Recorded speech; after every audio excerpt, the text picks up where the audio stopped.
For years, Officer James Barnes ruled Ironwood Prison with cruelty and control, brutalizing inmates, silencing anyone who spoke out. But when Gabriel Steele was sentenced to Ironwood, everything changed. A former Delta Force operative, Gabriel was convicted of manslaughter after defending himself in a bar fight against an off-duty cop. What he didn't know was that the officer wasn't just any cop. He was James Barnes's friend. From the moment Gabriel entered Ironwood, Barnes made it his mission to destroy him. Beatings, setups, death traps designed to make sure he would not leave alive. In a place that was built for the worst of the worst, it turns out the guards are the dirtiest gang. And the only difference between the men in the cells and the ones who guard them is the badge. Now, Gabriel faces his deadliest fight yet. In a prison built for monsters, can he find a way to survive? Before we go any further, comment where in the world you are watching from and make sure to subscribe.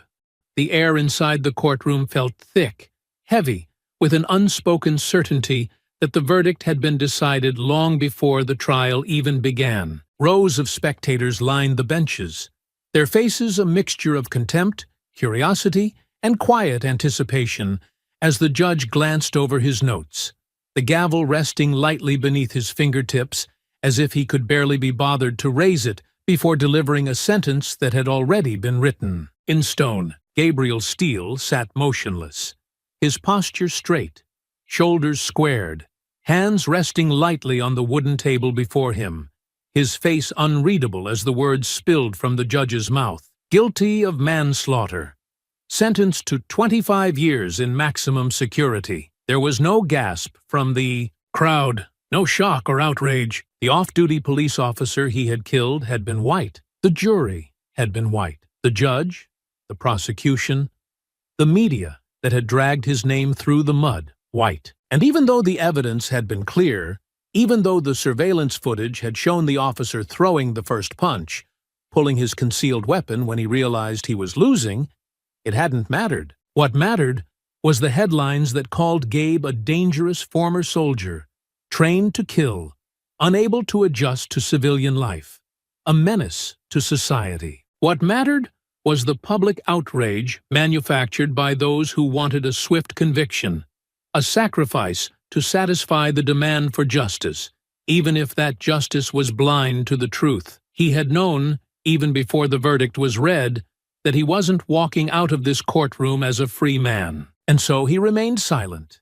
still, unreadable as the gavel struck wood, and the officers moved in, gripping his arms with just a little too much force as they pulled him to his feet. The judge was already gathering his papers, disinterested, while the prosecution exchanged quiet congratulations, not even bothering to look in Gabe's direction as they shook hands. Another case closed. The cameras caught every angle as he was led through the courtroom, bright flashes illuminating his face, capturing the image they wanted to spread. The cold, hardened expression of a killer, unrepentant and dangerous. Not a man who had defended himself, not a man who had saved countless lives overseas, who had served his country with distinction, bled for it, lost friends for it, only to come home and find that the same country saw him as nothing more than a weapon to be discarded when no longer useful. They would call him a murderer. They would say he deserved what was coming.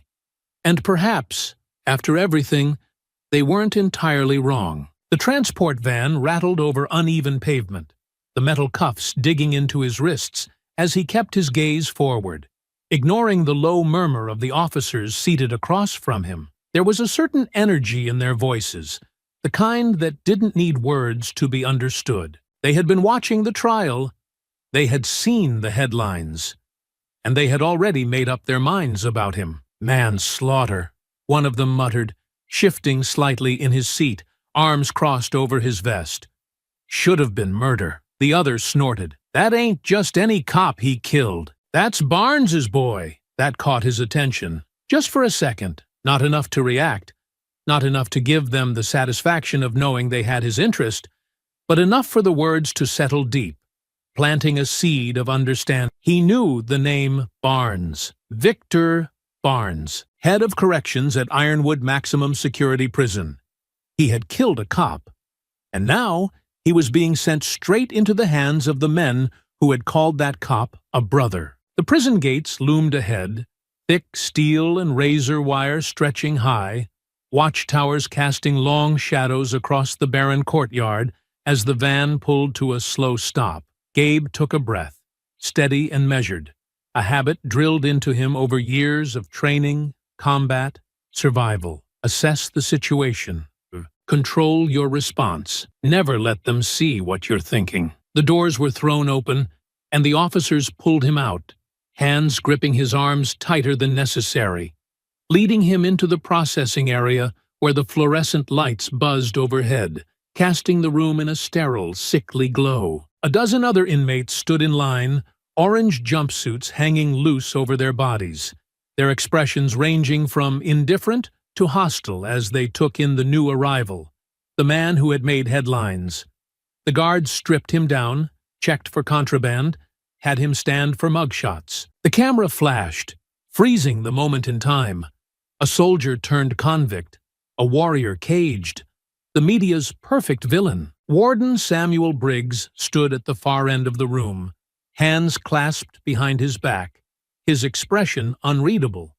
But his eyes carried the weight of knowing something Gabe didn't yet understand. He watched in silence as the guards processed him, as they handed him his uniform, as they led him through the winding corridors of Ironwood, past cells where men watched with a quiet, predatory curiosity, weighing, measuring, determining where he would fit into the hierarchy that ruled these walls. "Welcome home, soldier," one of the guards sneered, shoving him forward. The others laughed, but Gabe said nothing, because home wasn't a place.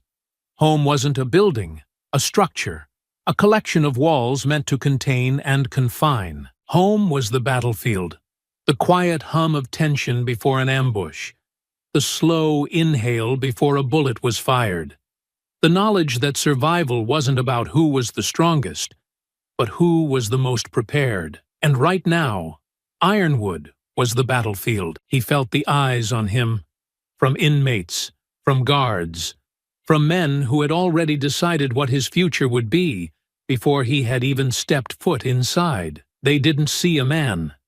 They saw a target. They wanted him to be afraid. They wanted him to break. Gabriel Steele walked the length of the cell block, posture controlled, steps measured, his senses alert even as his face remained impassive. The trick was not letting them see it, not letting them read the tension tightening in his chest, the cold grip of understanding settling deep in his gut. This wasn't like a war zone where threats were obvious, where danger came in clear, identifiable shapes. Here, it was everywhere, constant, waiting for the first mistake. A guard, thick around the middle but built like a refrigerator, led him down the row of cells with a smirk that said he was enjoying every second of this. "This here's your new home, Steele," the guard said, coming to a stop outside a darkened cell.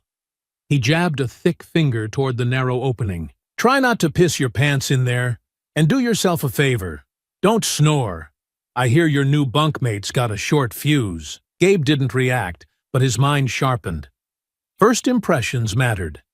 His cellmate had been here longer, which meant he controlled the space. If the guy was a problem, then this was another test, one the guards were probably hoping would turn ugly. The steel doors groaned open, and the moment he stepped inside, Gabe knew he wasn't alone. His cellmate was stretched out on the bottom bunk, arms folded behind his head, gaze locked on the ceiling. He wasn't asleep. He was waiting. Gabe didn't speak right away. He took in the details. Mid-40s, lean but solid. His arms marked with faded ink, the kind that meant something, not the sloppy gang signatures most of the younger inmates wore. The man finally let out a slow breath and turned his head just enough to glance up at him. Well, I was expecting some street punk. Got me a soldier instead, not hostile, but not friendly either. Just watching, measuring." "Yeah," Gabe muttered. The man nodded slightly before sitting up, stretching his shoulders. "Name's Malcolm Reed. he said. "You can call me Reed." "Gabe Steele." Reed smirked. "Yeah, I know. Everyone in here knows who you are." That was exactly what Gabe had expected. "I'd ask how," Gabe said, lowering himself onto the top bunk. "But I think I already know." Reed chuckled, resting his elbows on his knees. "You made headlines, man. Cop killer ain't the kind of label that goes unnoticed in a place like this. People been waiting to see what kind of man you really are. People." Gabe knew that didn't just mean the inmates. "And the guards?" Gabe asked. "What's their angle?" Reed's smirk faded. He sighed, leaning back against the wall. "Their angle? Same as it always is. Control. Barnes, that's the head guard, runs things around here like his own personal fight club. He's got his favorites, guys he keeps in his pocket, and then he's got the ones like you, the ones they want to break." Gabe already knew the answer, but he asked anyway. "Because I killed a cop?" Reed shrugged. "Because you killed a cop they liked. A lot of these guards, they ain't just work buddies.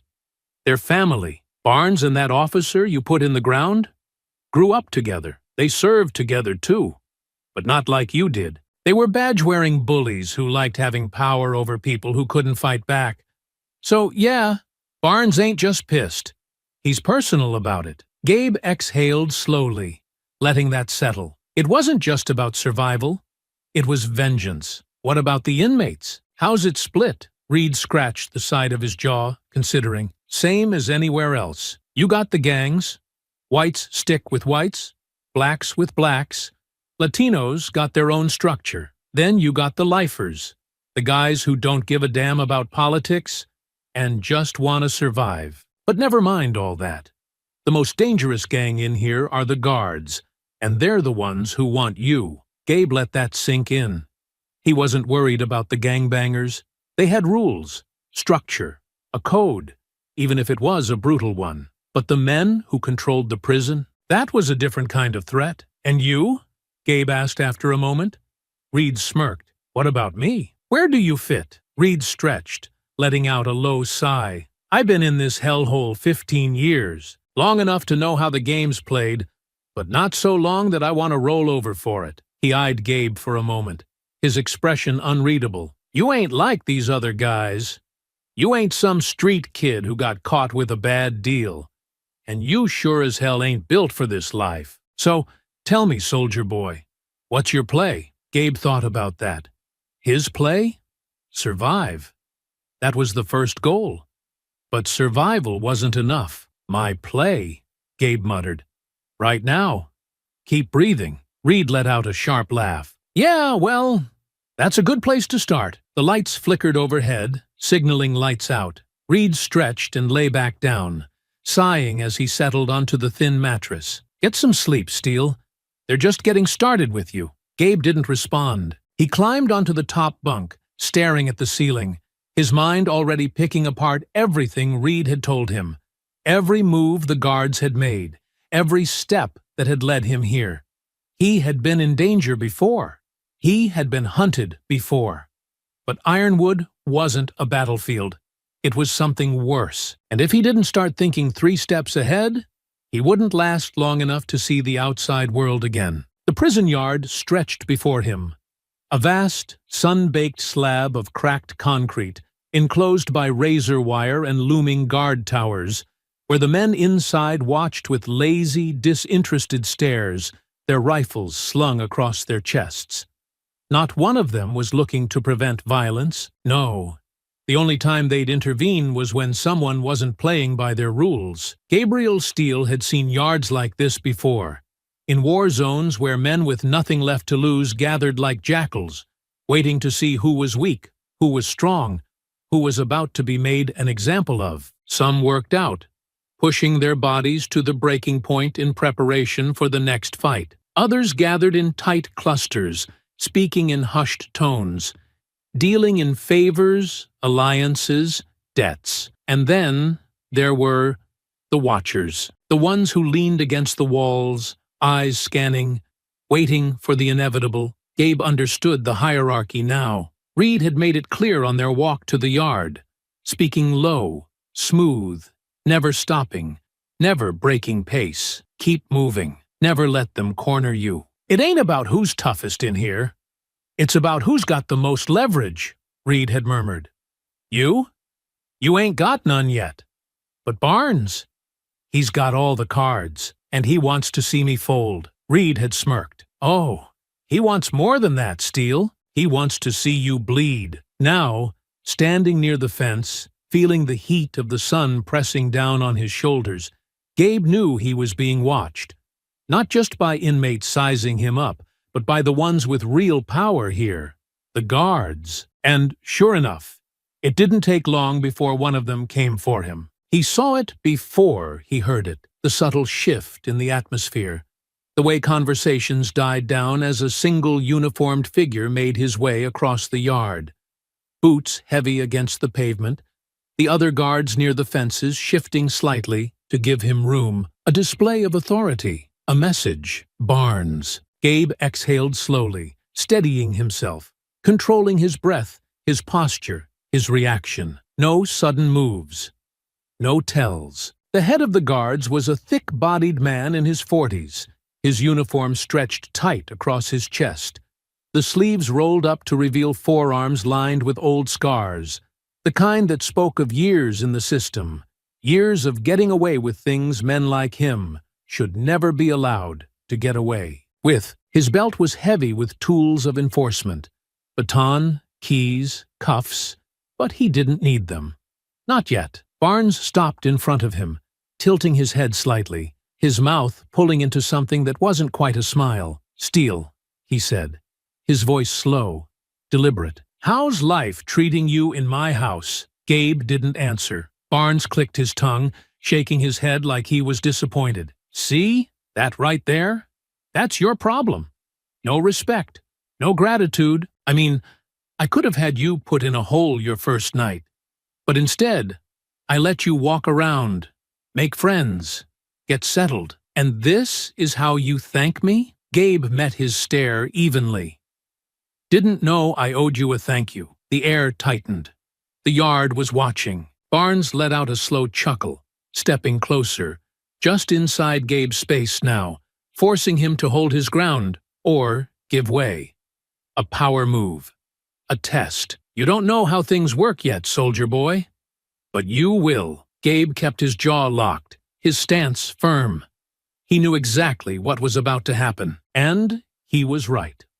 Barnes moved fast, not with the brute force of a man trying to beat someone down, but with the cruel precision of someone who had done this before, who knew exactly how to inflict pain without leaving a mark. His hand clamped down on Gabe's shoulder, fingers digging in like iron. A grip that looked casual from the outside but carried a quiet, punishing strength, pressing against the muscle in a way that sent sharp, controlled pain radiating through his back. Gabe didn't react, didn't flinch. Barnes leaned in slightly, voice dropping lower. "You're a tough one." "That's good. I like tough. Means you'll last longer before you break." The fingers dug deeper, his grip tightening. A small show of power, nothing big enough to cause a scene, but enough to say exactly what needed to be said. Gabe felt the pain. He absorbed it, filed it away. This wasn't a fight worth winning. Not yet. "You killed my friend," Barnes murmured, his voice quieter now, only for him to hear. "You should be rotting in the dirt with him. But lucky me, I get to watch you rot in here instead." Gabe inhaled. Slow, steady, let it settle, let it pass. "That all you came here to say?" Barnes grinned, releasing him, giving his shoulder one last sharp squeeze before stepping back, turning just slightly to glance toward the other guards. "Nah," he said. "Just wanted to let you know, we ain't even started yet." He gave Gabe a pat on the chest, hard enough to push him back a step, then turned and walked away, his boots slow and deliberate against the concrete. Gabe didn't move, didn't rub his shoulder, even though the ache was spreading deep into the muscle. He simply stood there, absorbing the moment, feeling the tension still lingering in the air. He knew what had just happened. A public warning, a declaration. "You're mine, and there's nothing you can do about it." Reed's voice came from behind him, quiet but edged with something sharp.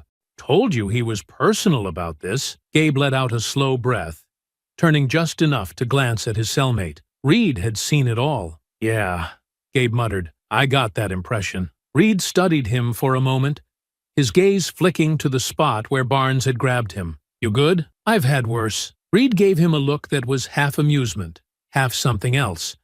Maybe approval, maybe recognition. Yeah, he said. You probably have. The yard slowly returned to normal. Conversations resumed. Weights clanked.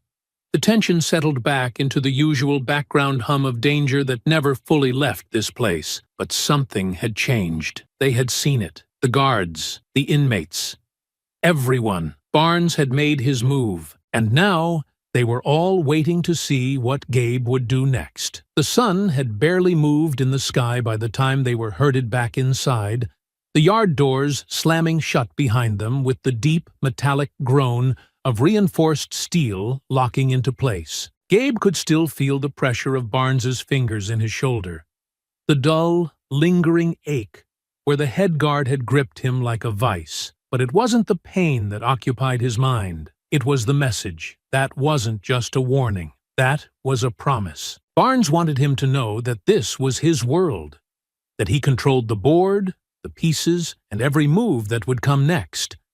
And more importantly, that Gabe had no say in it. That was the real game here.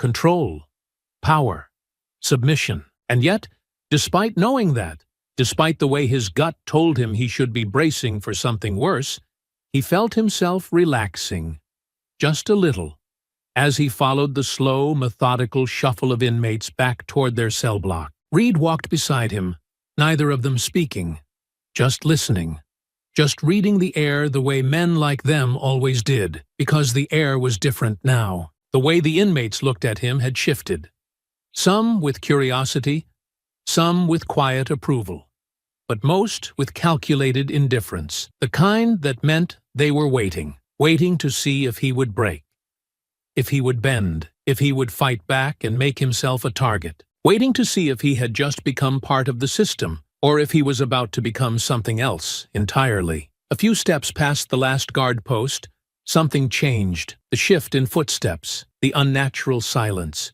Gabe barely had time to turn before two sets of hands grabbed him at once. One clamped onto his arm, twisting his wrist hard enough to send a jolt of pain up his forearm. The other caught his collar, yanking him sideways, off balance, dragging him into the narrow break between two rows of cells. The concrete walls boxed them in, no windows, no view from the walkways. No one would be stopping this. They had planned it well. A quick check told him everything he needed to know. Two men. One taller, lean but wiry, muscles tight beneath inked skin. The other shorter, but thick, built like a battering ram, arms dense with old scars. Lifers. They had a certain way of moving, a weight to their steps that came with knowing they were never leaving this place. The taller one smirked. Confidence? Overconfidence. You must be steel, he said, his grip tightening. Man, you made some real bad friends fast. The shorter one chuckled. Barnes says you think you're a fighter. Guess we'll see. Barnes. Of course. This is what he sent you for?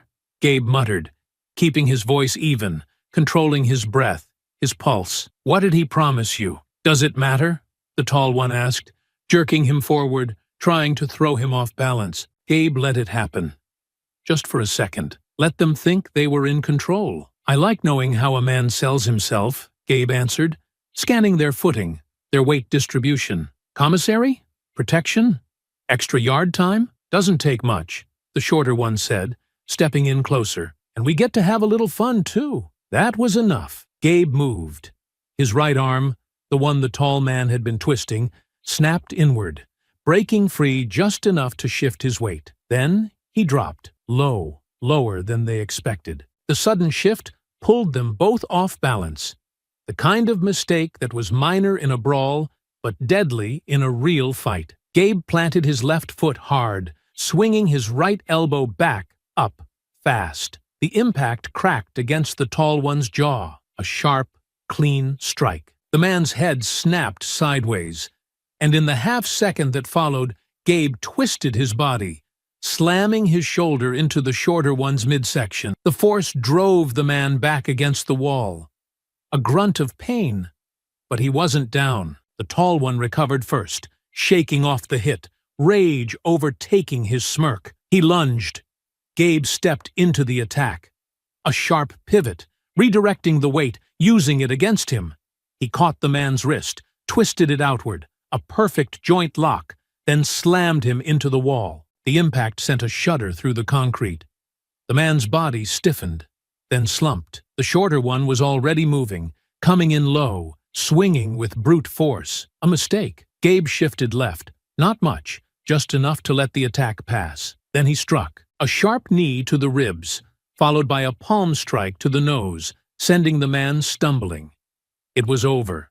The shorter one wheezed, pressing a hand to his ribs.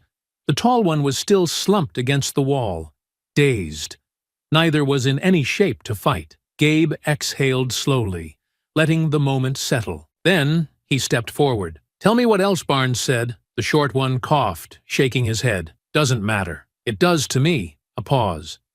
Then, finally, the tall one muttered, voice hoarse, "You ain't leaving this place standing, Steele." Gabe didn't move, didn't look away. "That what Barnes told you?" The man hesitated. Then he gave a slow nod. "You're not the first he's done this to. You won't be the last." Gabe already knew that. But hearing it confirmed something else entirely. Who else is he lining up? The short one exhaled through his nose, wincing. "It ain't about who, it's about when." Gabe's jaw tightened. "Barnes doesn't need one guy to take you out," the tall one muttered, shaking his head. "He's got the whole place." Gabe let that sink in. Then he stepped back. The two men didn't move. They wouldn't. Not after this. A low whistle cut through the air. Reed. He stood at the edge of the corridor, arms crossed, expression unreadable. "Come on, soldier boy," he muttered, "before they send more." Gabe gave the two men one last look, then turned and walked toward Reed, feeling their eyes on his back. Not vengeful, not even angry. Just waiting, because they knew this wasn't over, not by a long shot. The walk back to the cell block was slow, deliberate, not because of hesitation, but because Gabe needed time to think. The weight of what had just happened still clung to the air around him, and though no alarms had sounded, no guards had come storming in to break up the fight, the message was clear. Barnes didn't need to hide what he was doing. He owned this place. And now, so did everyone else. Reed walked beside him, quiet, his expression unreadable. But Gabe could feel the scrutiny. The older man had seen everything.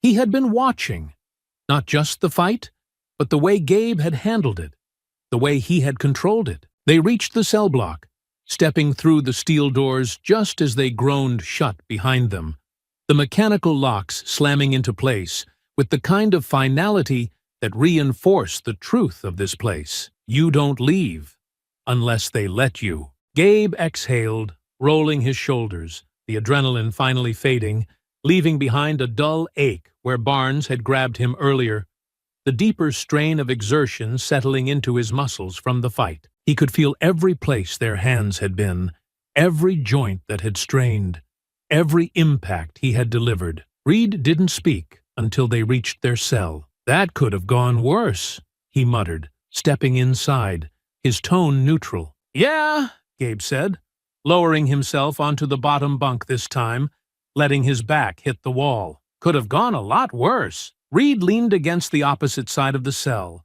watching him for a long moment before shaking his head. "Barnes isn't gonna stop, you know." Gabe looked up, his expression calm but questioning. "I figured," Reed exhaled, stretching his arms over his head, before settling down onto the top bunk. "I'm not just talking about sending guys after you," he said. "I mean, he's not gonna stop until you're out of the picture. You think you're the first guy to come through here that didn't play by his rules? The first one that didn't roll over?" Gabe narrowed his eyes. "How many?" Reed shook his head. "Too many." That sat heavy between them. Gabe adjusted his posture slightly, resting his forearms on his knees. "What happened to them?" Reed was quiet for a moment, then sighed. Different things. Some ended up on the wrong end of a shank. Some got themselves into accidents. Stairwells, showers, even their own cells. A couple of guys just disappeared. No explanation, no report. Just gone. Gabe let that settle. None of it surprised him. And the guards? Reed's mouth twisted into something close to a smirk. But there was no amusement behind it. They don't need to get their hands dirty, he said. They just set things in motion. Whisper the right things in the right ears. Cut a deal here. Look the other way there. The gangs do the rest. And when it's all said and done, they file it as a prison dispute, close the book, and move on like it never happened. Gabe nodded slowly. It was efficient, brutal, practiced. And the warden? Reed let out a low chuckle, shaking his head. Briggs? He scoffed. Man, he's been in the game too long to care. As long as the money flows and the place doesn't burn to the ground, he's fine letting Barnes run the show. Half the things that happen in here don't even reach his desk. And the ones that do? He shrugged. Let's just say, if Barnes hands him a report, he signs it without reading. Gabe absorbed that. It fit. So, what about you? He asked after a moment. Reed raised an eyebrow. What about me? How much time you got left? Reed's lips pressed together for a moment before he exhaled. 2 years, he said. With good behavior, maybe less. That made Gabe pause. He had assumed Reed was a lifer, the way he carried himself, the way he seemed at peace with the system. It felt like he had been here long enough to know he wasn't getting out. What are you in for? Gabe asked. Reed gave him a look. What do you think? I don't know, Gabe said. That's why I asked. Reed leaned back against the wall, staring at the ceiling. For a moment, it seemed like he wasn't going to answer. I killed a man, he said finally. Gabe didn't respond, waiting for him to continue. Reed let out a slow breath, his fingers tapping lightly against the metal railing of the bunk. My brother owed money to some bad people. Couldn't pay it. They sent a guy to collect. I stepped in. He rolled his shoulders slightly. Things got out of hand. 1 second we were talking. The next, he was on the ground, not moving. Gabe studied him. You regret it? Reed's jaw tightened slightly. I regret that I didn't think before I acted, he admitted. But I don't regret protecting my brother. That was an answer Gabe understood. So why are you helping me? He asked after a moment.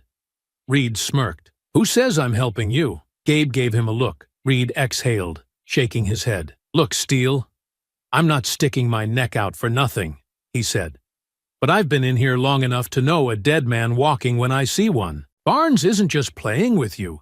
He's setting you up for something big. And if you go down, I don't want to be anywhere near the blast radius. So this is self-preservation, Reed smiled. You could call it that. Gabe nodded. Then what's your play? Reed's smile faded slightly. Stay out of trouble. Keep my head down. Walk out of here in 2 years and never look back. Think that's gonna work? Reed let out a dry chuckle. I'll let you know in 2 years. The block was quieter now. Most of the inmates had settled in for the night, the hum of conversation fading as men resigned themselves to another day behind walls they would never escape. Gabe leaned his head back against the wall, staring at the ceiling, letting everything settle. He had answers now. Not enough, but more than before. Barnes wasn't just pushing him. He was orchestrating something. And if Gabe didn't find a way to get ahead of it, he wouldn't be walking out of here at all. The night had passed in silence, but Gabe had barely slept. He had learned how to function on little rest a long time ago. How to let his body recover, even when his mind refused to shut down. In the field, sleep had been a luxury. Something you stole in short bursts between missions, between gunfire, between the moments where you had no choice but to stay awake or die.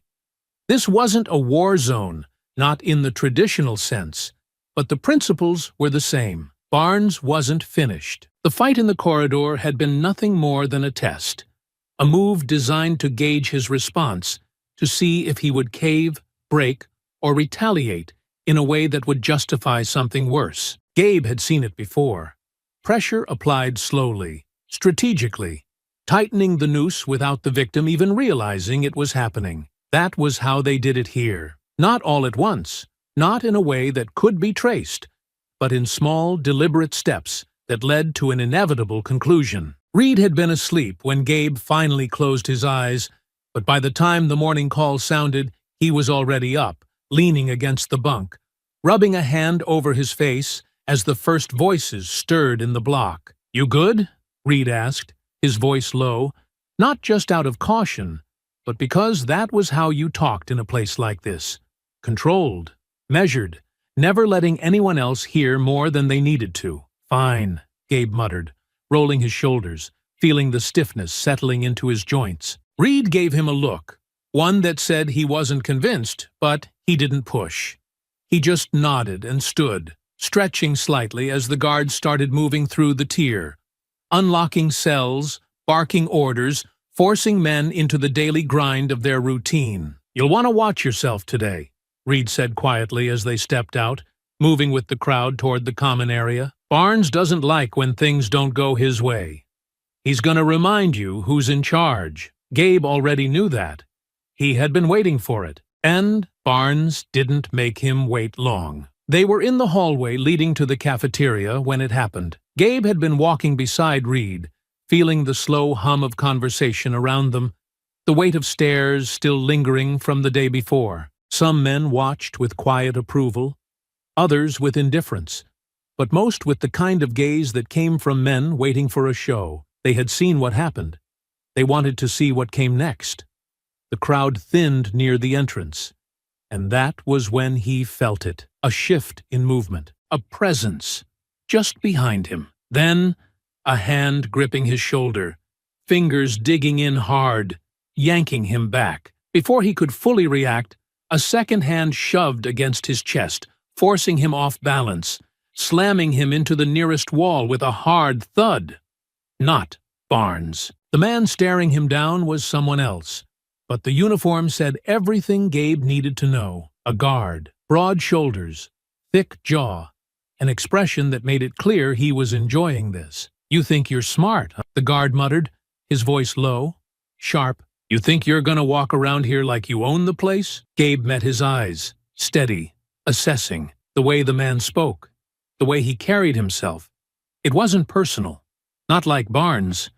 This was a job, an order.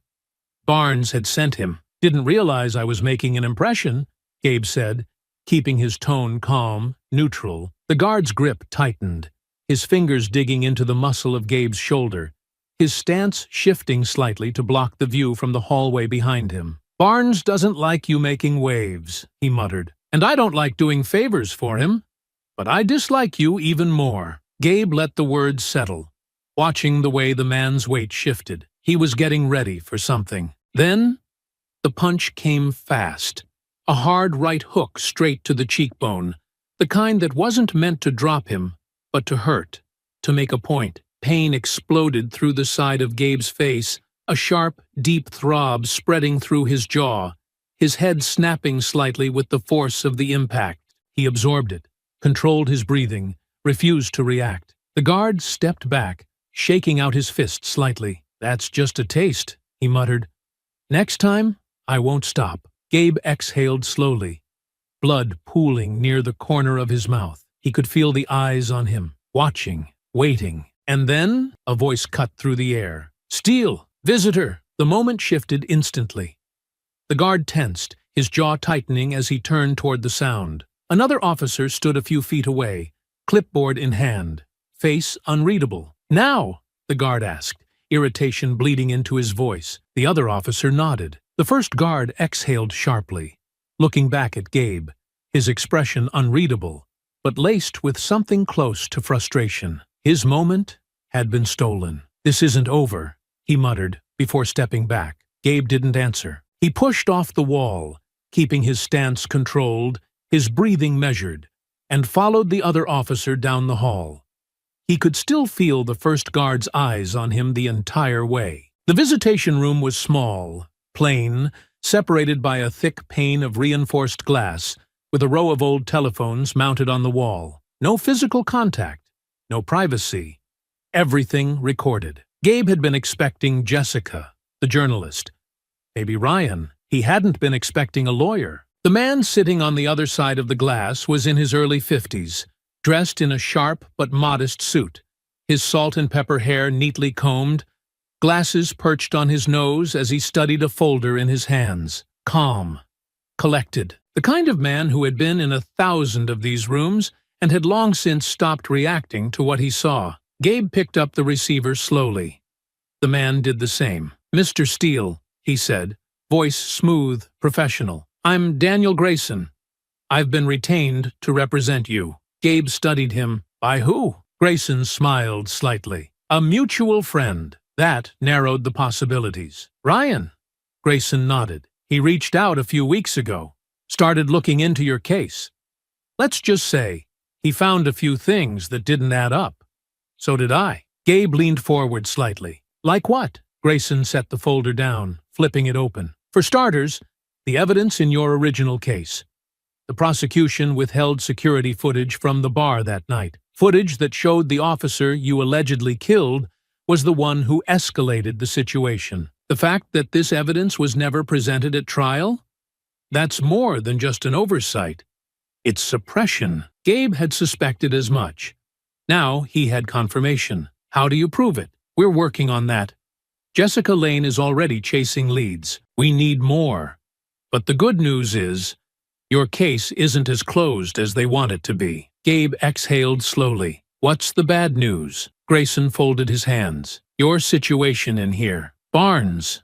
Grayson nodded. "We know how this place works. And we know that the longer you stay, the worse it's going to get." Gabe let that settle. "So, what's the play?" Grayson's eyes met his. "We get you out before they find a way to bury you for good." Gabe nodded once. Slow. "I hope you move fast," he muttered. Grayson's expression darkened slightly. "So do I." The walk back from the visitation room felt different. For the first time since he had stepped foot in Ironwood, Gabe Steele wasn't just thinking about survival.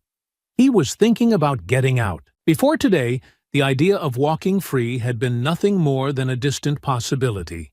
A fading light in the back of his mind that he had refused to dwell on. Hope was dangerous in a place like this. Hope made you hesitate when you needed to act. Hope made you weak. But now there was a path, a real one. His case wasn't closed. The truth was out there, buried under lies, hidden by men who had built their careers on keeping it that way.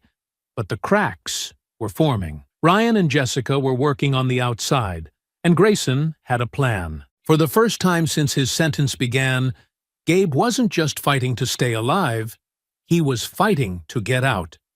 He just had to survive long enough to see it through. The guard escorting him back said nothing, and Gabe preferred it that way. His mind was already shifting gears, running through the next steps, the possibilities. Barnes would escalate things. That was a certainty. He had already sent men after him, had tried intimidation, had made it clear that this wasn't just about putting a troublesome inmate in his place.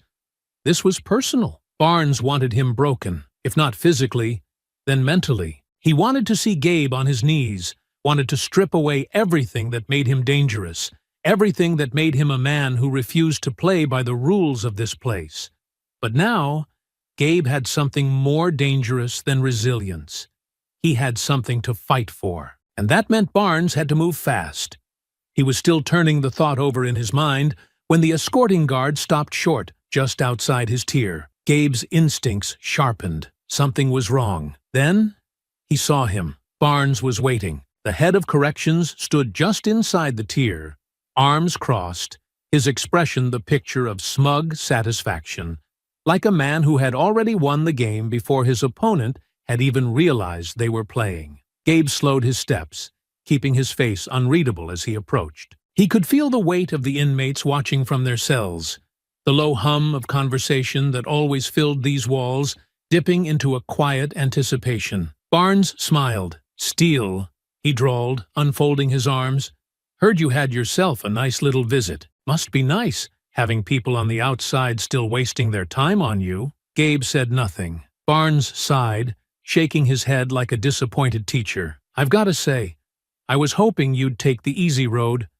Would have made things simple. But now you're making me work for it." He turned slightly, motioning to one of the guards standing nearby. The man stepped forward, clipboard in hand. "See?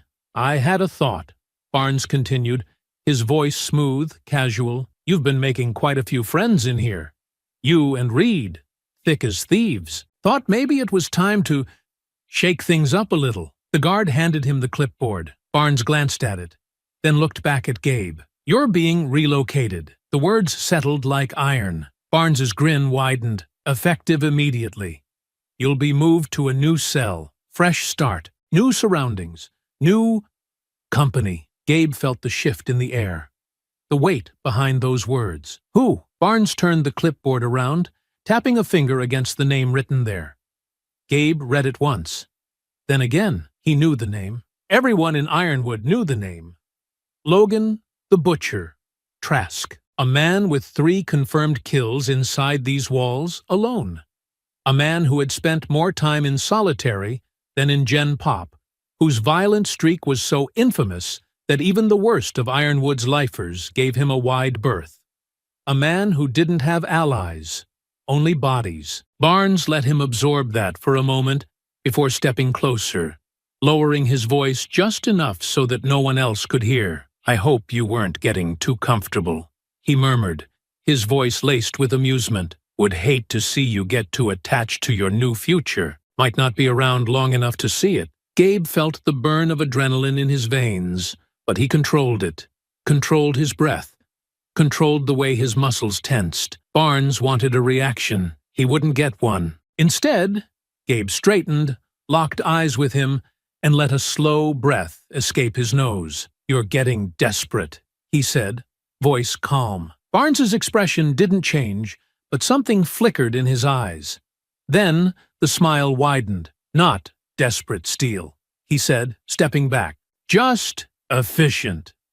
He turned to the guard holding the clipboard. "Move him." Gabe felt the guards close in around him, the firm grip on his arms as they pulled him forward, leading him away from the tier, away from the only ally he had in this place. He kept his breathing steady, his footsteps even. This was another move, another step toward whatever Barnes had planned. But that was fine, because now Gabe had a plan too, and he wasn't about to let Barnes win. The march toward his new cell was slow and deliberate, the guards taking their time, ensuring that every step Gabe took felt heavier than the last.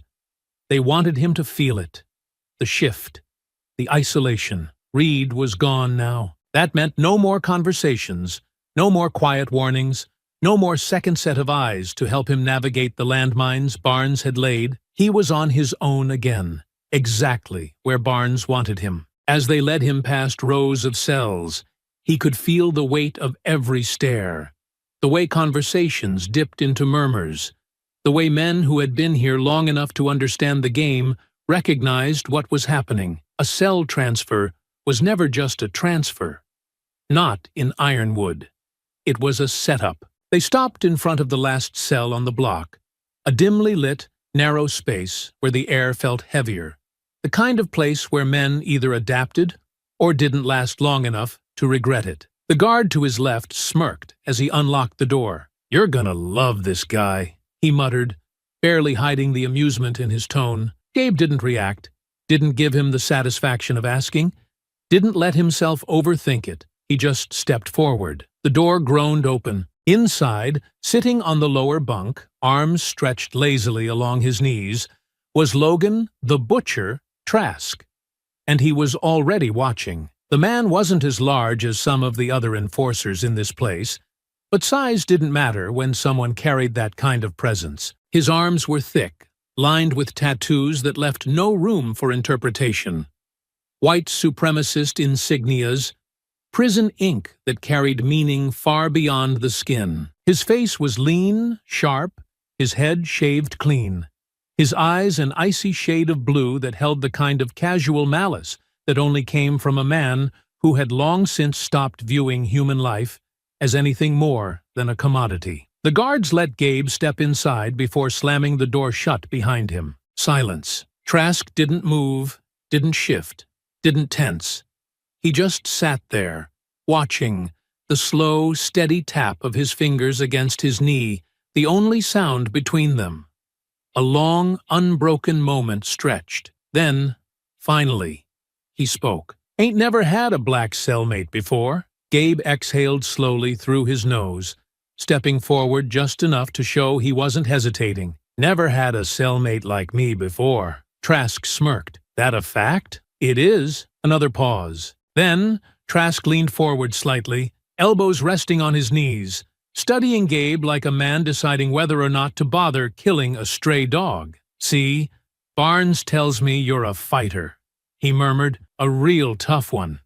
Says you think you're different from the rest of the trash in here. That true?" Gabe didn't answer. Trask let out a slow chuckle, nodding slightly to himself. "Thought so." He stretched, his muscles shifting beneath the ink, then stood, slow and deliberate, just enough to test the space between them. Gabe didn't move. Trask stepped forward, close enough now that Gabe could see the faint scars along his knuckles, the signs of a man who had put more bodies on the floor than he could probably count. "So, here's the deal, soldier boy," Trask murmured, voice quiet, but carrying enough weight to fill the room. "You and me? We ain't gonna be friends.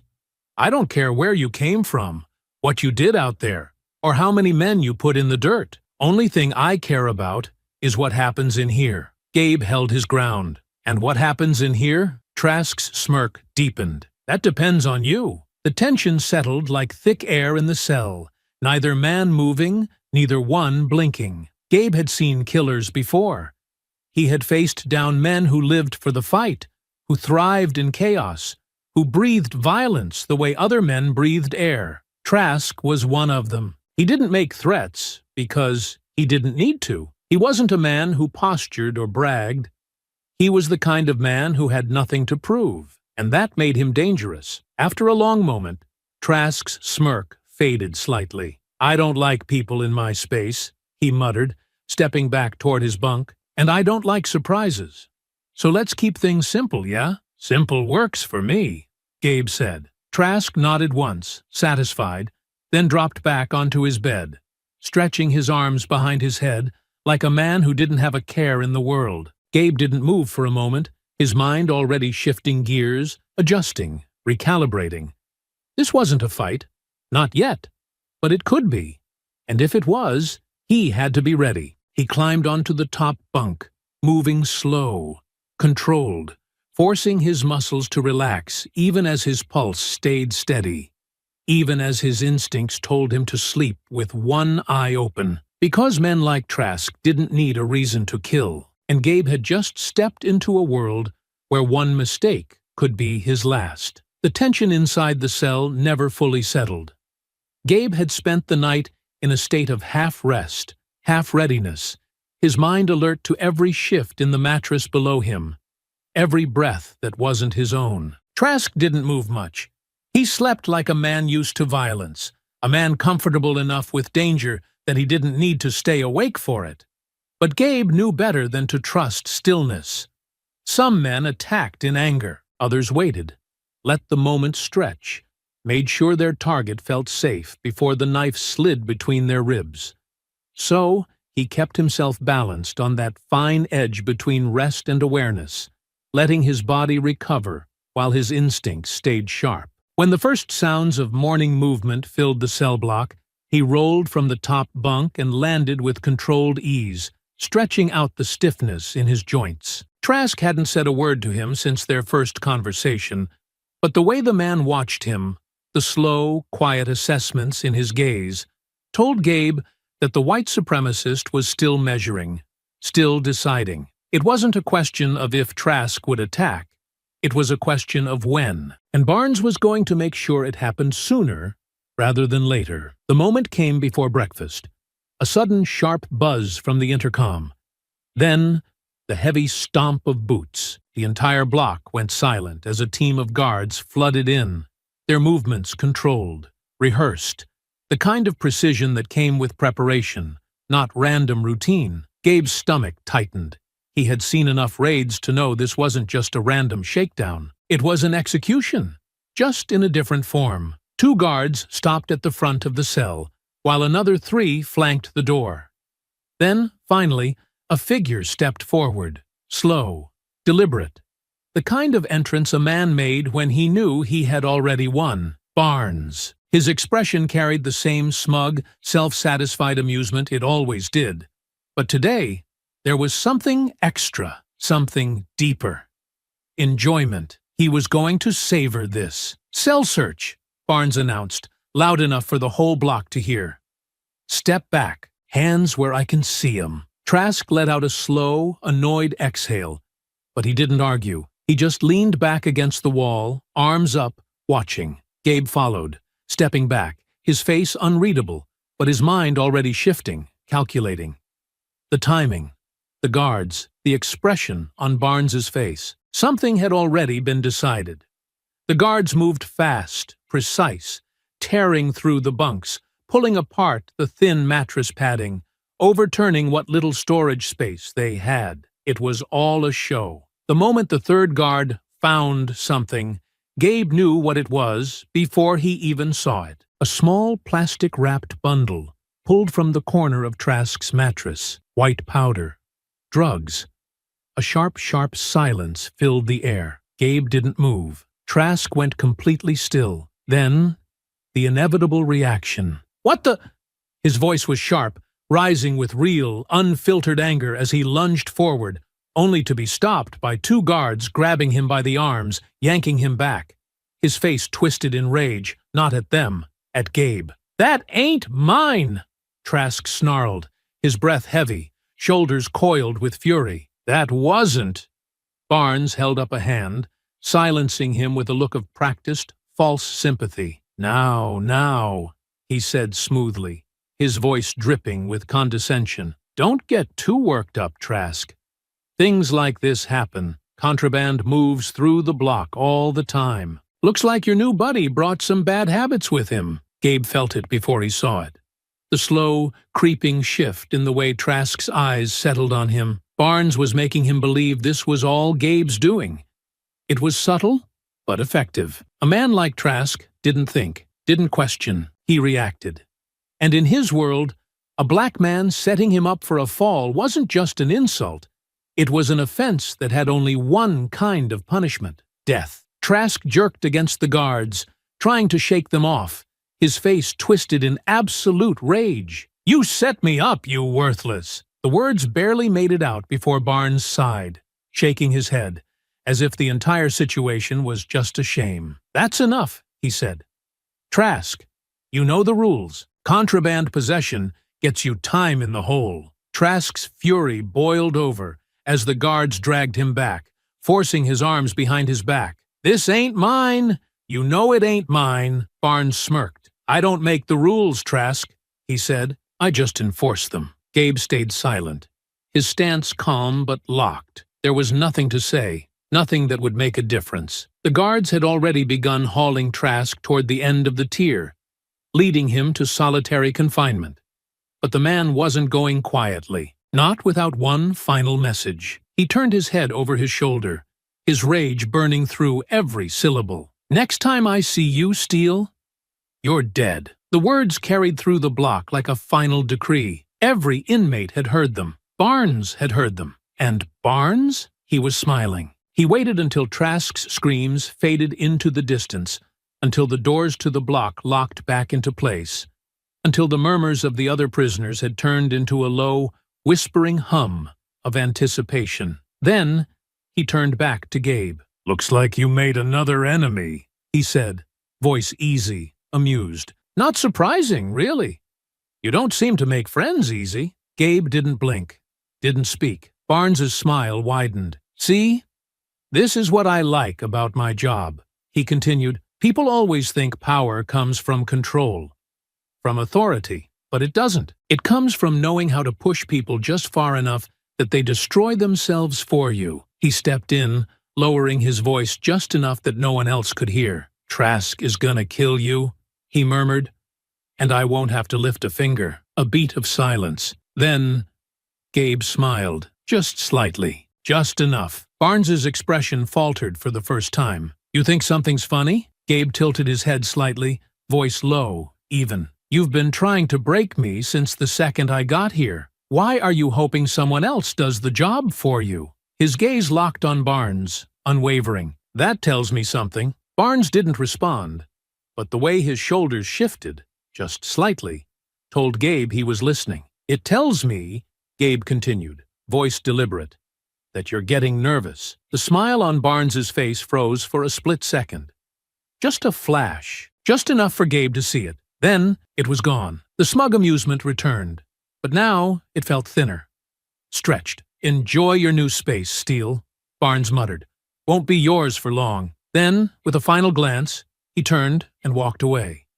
Gabe exhaled slowly, his body still, his pulse steady. Barnes wanted him dead, but the fact that he hadn't done it himself meant that he stood a chance. Now, Gabe just had to figure out why. And fast. The weight of the setup still clung to the air around him long after Barnes had walked away.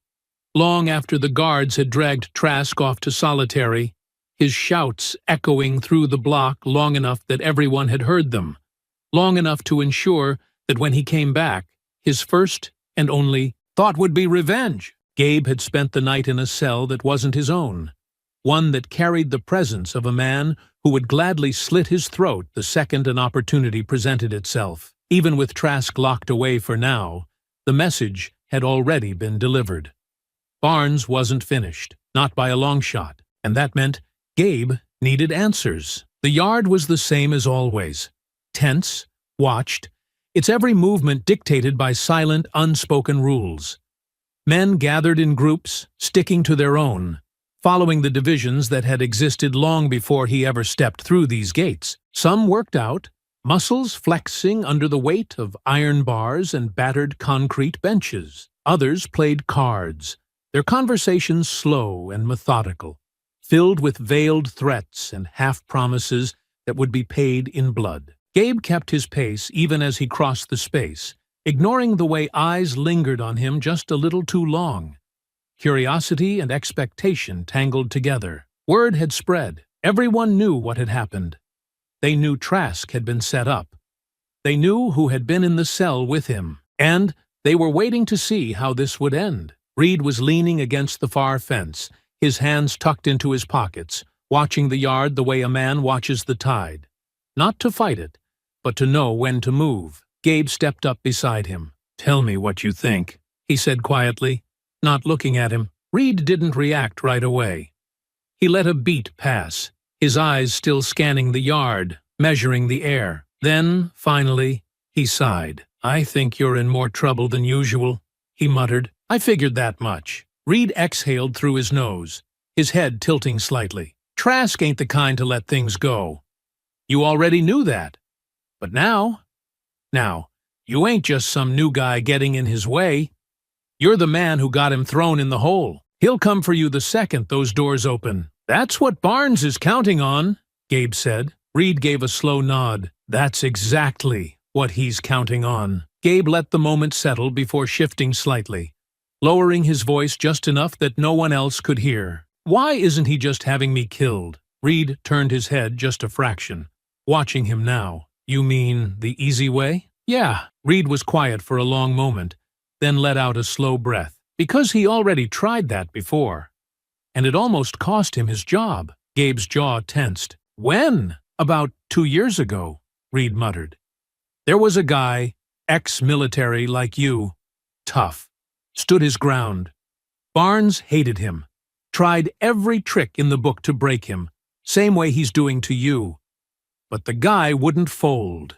So Barnes arranged an accident, got a few guards on board, had them jump him in the showers, broke him up real bad. Said he slipped, but it didn't end there." Gabe stayed silent, letting Reed take his time. "The guy wasn't supposed to make it," Reed continued. "But he did. Ended up in the infirmary, barely hanging on. Some outside lawyer caught wind of it, started asking questions. It made enough noise that the warden had to pretend he cared. Barnes got put under the microscope for a while, almost lost his spot." Gabe exhaled slowly, pieces falling into place. "So, now he's being careful," he murmured. Reed nodded. "He's not dumb enough to put his hands on you directly. Not anymore. So, he's doing the next best thing. setting the pieces in place so that when you die, it don't come back to him. Trask, Trask, Reed confirmed, and if it ain't him, it'll be someone else. Barnes don't need to pull the trigger himself. He just needs to make sure the gun is loaded and pointed in your direction. Gabe absorbed that, his fingers flexing slightly at his sides. So that's the play, he said quietly. He's building a wall of bodies between us, letting the pieces move themselves, and he'll keep doing it, Reed muttered. As long as it works. A long silence stretched between them. Then, finally, Reed shifted, glancing at him with something close to amusement. I gotta say, Steele, I expected you to be in bad shape by now. Thought maybe you'd start looking a little cracked around the edges. But you don't, do you? Gabe exhaled, slow and steady. Not yet. Reed studied him for a second longer, then shook his head. Well, he muttered, that's good news for you. Bad news for Barnes. Gabe let his gaze sweep across the yard, watching the men, watching the structure, the rhythm of who moved where, who spoke to who held power. Maybe it's time he started feeling some pressure too, he said. Reed smirked. Now you're thinking. Gabe nodded once, his mind already shifting, already calculating the next move. He had spent his entire life on battlefields, in war zones, navigating systems designed to kill him. Ironwood was no different. A week passed. A week of waiting. A week of watching. A week of knowing that the moment Trask was released from the hole, there would be a reckoning. Gabe had spent his time the only way he knew how, preparing. He had learned every detail of his new cell, the sound of approaching footsteps, the subtle changes in movement that signaled when the guards were near and when they were purposefully absent. He had studied the men in the yard, the ones who nodded in quiet approval at what he had done, the ones who kept their distance, the ones who were watching, waiting, ready to see how this would all play out. And he had waited. Because Trask wasn't the kind of man to let things go. And Barnes wasn't the kind of man to let an opportunity pass. By the time the day arrived, Gabe already knew it before the doors opened. The tension in the air had changed. Subtle but sharp. An invisible ripple that carried through the tier, through the inmates who had spent enough years inside these walls to sense when something was about to happen. He was standing in the yard, pacing near the far end of the fence, when the first shift in energy came. Then, the murmur of voices. Then, the slow, purposeful thud of boots against the pavement. Gabe turned. Trask was standing at the entrance to the yard, fresh from solitary. His stance loose, but coiled with something deep, something violent. For a moment, neither man moved. Then, Trask started walking. The conversation around them died completely. Every inmate knew what was about to happen. This wasn't some petty grudge, some throwaway fight that would end in a few weak punches and a split lip. This was something else. Trask stopped a few feet away, rolling his shoulders, his face unreadable. But his eyes burned. I told you, he muttered. Told you I was gonna kill you next time I saw you. Gabe exhaled slowly. Then, let's get it over with. No hesitation, no pretense. Trask swung first. It came fast, a brutal right hook, all force and momentum, designed to break bone. Gabe moved just enough. He absorbed the impact across his shoulder instead of his jaw, felt the shock of it radiate through his muscles, but he had already turned into it, already bringing his own fist up, sharp, controlled, aiming for ribs. A brutal impact. Trask grunted but barely flinched, shoving forward with his full weight, trying to drive Gabe back, trying to control the fight. Gabe didn't let him. He planted his foot, twisted, turned Trask's momentum against him. An old combat trick, one designed to take a man bigger than you and make him hit the ground first. Trask slammed into the pavement, hard, but he was already rolling, already moving. Then he was up again. Gabe barely had time to set himself before Trask came at him, faster now, more brutal. He wasn't trying to test him anymore. He was trying to end this. A strike to the ribs, sharp, powerful. Gabe gritted his teeth, forced himself to move with it. absorbed it without showing pain. Then, his turn. A palm strike to Trask's face, snapping his head back. Another to the throat. Fast. Controlled. Trask staggered, but only for a second. Then he was back, arms locking around Gabe's middle, lifting him slightly, trying to slam him into the ground. Gabe twisted, shifted his weight, drove an elbow into the back of Trask's head. Another strike, this time to the kidney. Trask faltered. Gabe exploited it. He grabbed the back of Trask's head and brought his knee up. Once, twice. The second impact sending blood splattering onto the concrete. The men watching stayed silent. No one wanted to interrupt this. No one wanted to stop it. This wasn't just a fight anymore. This was survival. Trask staggered but didn't fall. His nose was bleeding, his breathing rough, but the fury in his eyes only deepened. "You ain't walking out of this one," he growled. Gabe didn't answer, because Trask wasn't walking out of this one either. He waited for Trask's next move, waited for the moment the man came in too wild, too angry, too reckless. Then he ended it. Trask lunged. Gabe stepped inside the attack. A sharp twist, then a brutal elbow to the jaw. Trask stumbled. Another strike, a precise, deadly shot to the solar plexus. The breath left Trask's lungs in a wheeze, his knees buckling for the first time. Gabe didn't stop. A final strike, his fist connecting with Trask's temple, sending the bigger man crashing to the pavement. Then, silence. Trask wasn't moving. His chest rose and fell, slow, pained, but he didn't get up. Gabe exhaled slowly, rolling his shoulders, feeling the slow, burning ache in his muscles. He had felt worse. Much worse. He straightened, turned his head slightly, and saw Barnes. The head guard was standing at the edge of the yard, arms crossed, expression unreadable. Then, a slow, knowing smirk. Gabe held his stare. Barnes tilted his head slightly. Then he turned and walked away. Gabe felt the message loud and clear. This wasn't over, not even close. The next 48 hours passed in a haze of routine, tension, and the dull, aching pulse of bruises that ran deep beneath Gabe's skin. He had won, but victories in Ironwood came with consequences. Trask was out of the picture. For now, they had dragged him off the yard, his body limp but still breathing. The damage severe enough that even the guards couldn't ignore it. The infirmary would keep him for a while, patching him up, keeping him sedated, maybe even stitching him back together just well enough to send him after Gabe again.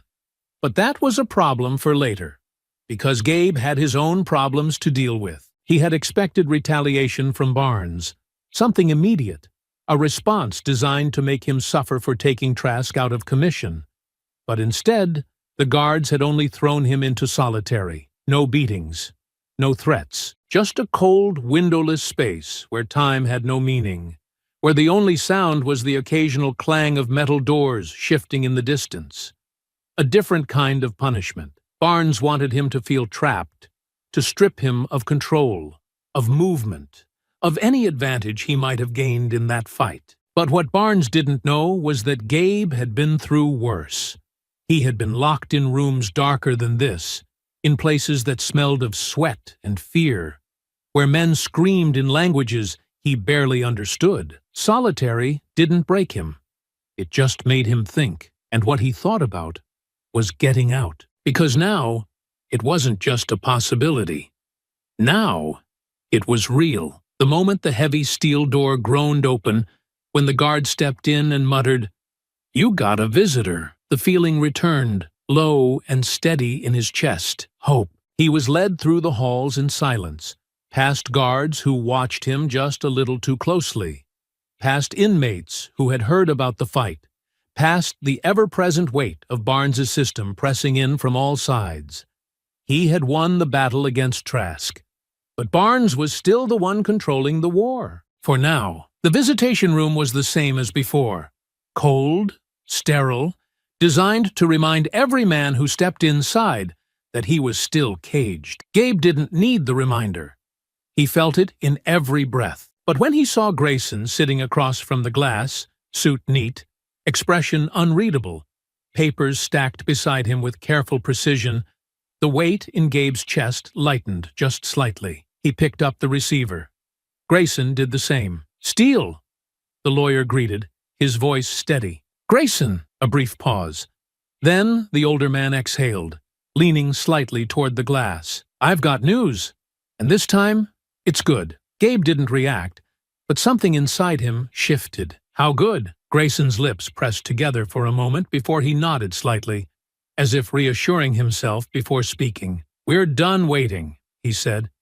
"Everything we needed to challenge your conviction is in place. We have the suppressed footage, we have the falsified reports, and we have the testimony of one of the officers involved in the cover-up." Gabe's fingers curled slightly around the receiver. "Who?" "A rookie cop from the original case," Grayson said. He didn't know the full extent of what was happening back then, but he knew enough to realize something was off. Now, with enough pressure, he's willing to talk. Gabe exhaled slowly, absorbing it. "What does that mean for me?" Grayson leaned forward slightly, his voice lowering, sharpening. "It means that if everything moves the way it should, you'll be out of here in a week." The words landed like a hammer.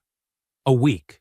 7 days. After everything, after months of being trapped inside this system, it was finally happening. But then, reality settled back in. Barnes. Gabe's grip on the receiver tightened just slightly. "How much does the warden know?" Grayson's mouth pressed into a thin line. "Nothing yet," he admitted. "But he'll know soon. Once the paperwork is filed, the appeal process will trigger an immediate hearing. The judge will see the evidence, and unless the system finds a way to stall us, it'll be over." Gabe exhaled through his nose. "They're going to try to stall you." "I know. Barnes is going to do worse." Grayson hesitated, then sighed. "That's why I'm telling you now. You need to keep your head down, Steele. Do not give him an excuse. He can't stop this legally." Gabe knew that. Barnes wasn't going to let him leave without a fight. "I just have to make it a week," he muttered, more to himself than to Grayson. Grayson nodded. "A week," he confirmed. "Don't give them an opening." Gabe breathed slowly, steadying the weight pressing into his ribs. He had come into this place expecting to die inside it. Freedom was close enough to taste. A week. One last battle. "I'll make it," he said quietly. And for the first time since this started, he believed it. Barnes didn't find out right away. Ironwood had its own rhythm. A slow, grinding machine where information moved through carefully controlled channels, whispered from guard to guard, passed through unseen hands before it ever reached the ones who mattered. But in a place like this, secrets never stayed hidden for long. 3 days after the lawyer's visit, Barnes caught wind of it. It came to him the way all dangerous things did. Quiet, subtle, buried beneath layers of daily routine. A passing comment. A shift in behavior. The way certain guards who had always carried themselves with quiet confidence suddenly looked uneasy, as if they could feel the walls closing in. At first, he didn't believe it. It wasn't possible. Steele wasn't leaving. Men like him didn't just walk away. But then, the confirmation came. Through channels he trusted. Through the right whispers at the right time. The appeal had been filed. The evidence had surfaced. The process had started. Steele was getting out. Barnes sat behind his desk for a long time that night, staring at the surface, fingers pressed together, thinking he should have killed him sooner. But that was the problem, wasn't it? They couldn't just kill him outright. Not now. Not after everything. Not after what had happened the last time they had tried to make a problem disappear. The system only allowed so many mistakes before someone from the outside started asking questions. And Barnes had already used up his share, but that didn't mean there weren't other ways. Steele was leaving. That didn't mean he had to walk out in one piece. Barnes leaned back in his chair, exhaling slowly. Then he made a decision. It was time to make sure Steele never left Ironwood at all. The meeting took place in the quiet hours, when the administrative offices were mostly empty, when the last remnants of daylight had bled away, and the prison settled into the stillness that only came before something bad. Barnes stood in the center of the briefing room, hands resting on the table, watching as the other guards filtered in. Some were men he had worked with for years, Others were newer, younger, still learning the way things really worked in a place like this. But all of them shared something in common.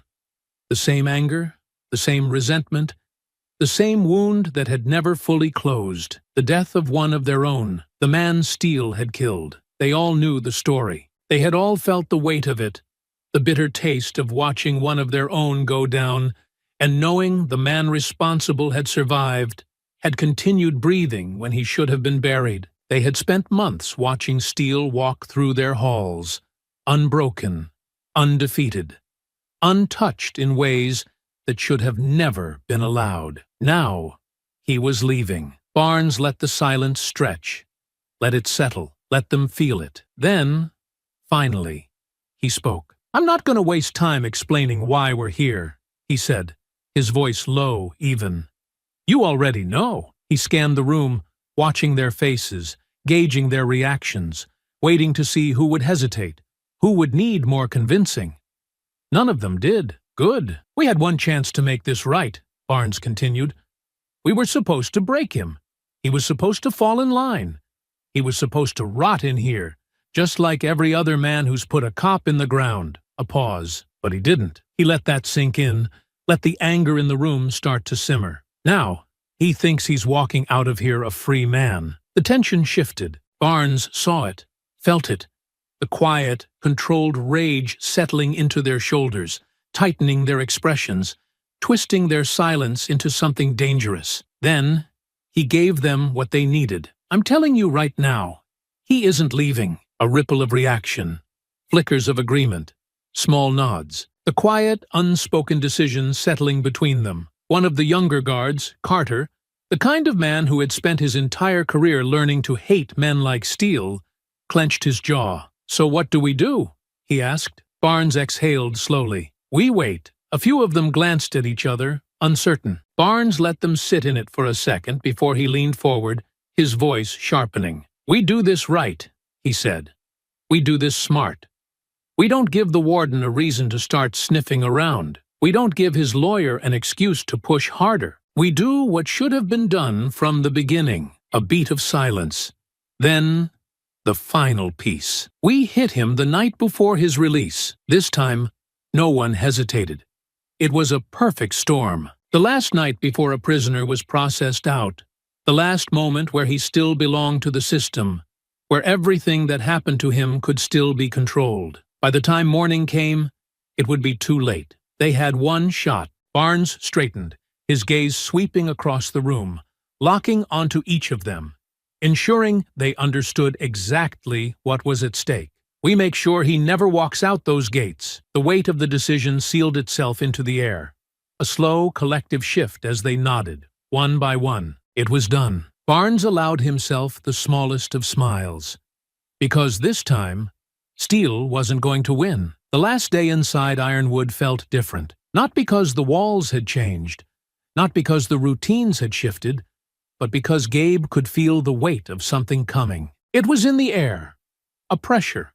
A subtle but unmistakable shift in the way the guards moved, in the way they watched him, in the way conversations quieted just a little too quickly when he walked past. He had spent too many years reading environments, too many years recognizing the moment just before a fight, just before a strike, just before the air broke under the weight of something inevitable. Barnes was planning something, and it was coming soon. Gabe didn't flinch, didn't acknowledge it, didn't let them see the way he was already preparing. Instead, he went to find Reed. The yard was quieter than usual. The overcast sky cast a dull gray light over the concrete, stretching shadows long and thin across the ground. It felt like the pause before a storm, the last breath before something cracked open. Reed was where he always was, leaning against the far fence, watching the yard with the same measured, careful gaze, never looking like he was waiting for anything, but always aware of everything. Gabe walked up beside him, keeping his posture loose, keeping his voice even. "You ever get the feeling something's about to happen?" Reed didn't turn his head, but a slow smirk pulled at the edge of his mouth. "What? You finally figuring that out?" Gabe exhaled through his nose, watching the men across the yard, watching the way the guards lingered just a little too long near the perimeter, watching the way no one seemed willing to get too close to him. "Barnes isn't letting me walk out of here," he said, not without trying something first. Reed's smirk faded slightly. He shifted, rolling his shoulders. "Yeah," he muttered. "Figured as much." A beat of silence stretched between them. Then, Gabe said the thing that had been sitting heavy in his mind all morning. "When I leave, he's coming for you next." Reed didn't react right away, didn't argue, because he already knew. Barnes wasn't just about control. He was about revenge. He had spent months trying to break Gabe, trying to reduce him to nothing, trying to turn him into just another lost name inside these walls. And now, when that plan had failed, when Gabe was walking free, he was going to need a new target, and Reed was the only one left standing too close. Reed sighed, rubbing a hand over his jaw, his fingers absently tapping against the chain-link fence. "Barnes won't be subtle about it either," he muttered. "He won't play the long game this time. He'll move fast. Get me sent to solitary. Get me thrown in with the wrong people. Maybe even try to put me in the ground himself, just to make sure I don't get in the way of his next plan." Gabe nodded slowly. "That's why we stop him first." Reed turned his head slightly, finally looking at him. "You got an idea?" Gabe exhaled, his mind already working through the steps, already laying the pieces into place. "Barnes has been running this place unchecked for years.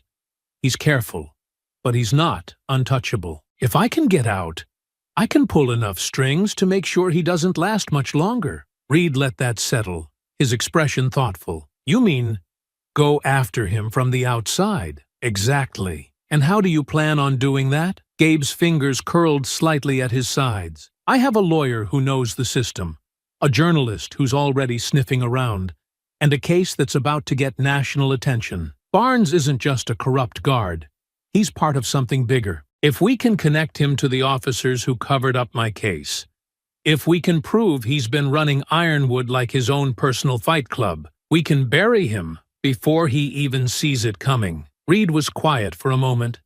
Then he nodded. "Yeah," he muttered, "that could work. But it means you need to get out first. And stay out," Gabe added. "Right." Another pause. Then Reed let out a slow breath, shaking his head slightly. "You know, when you first got here, I didn't think you'd last a week." Gabe smirked. "Neither did I." Reed chuckled, low and dry, shaking his head again. "But now you're walking out. And me?" He exhaled. "I'm still stuck in here." Gabe turned his head slightly, meeting his gaze, something firm settling behind his expression. "Not for long," he said. Reed studied him, his jaw tightening slightly.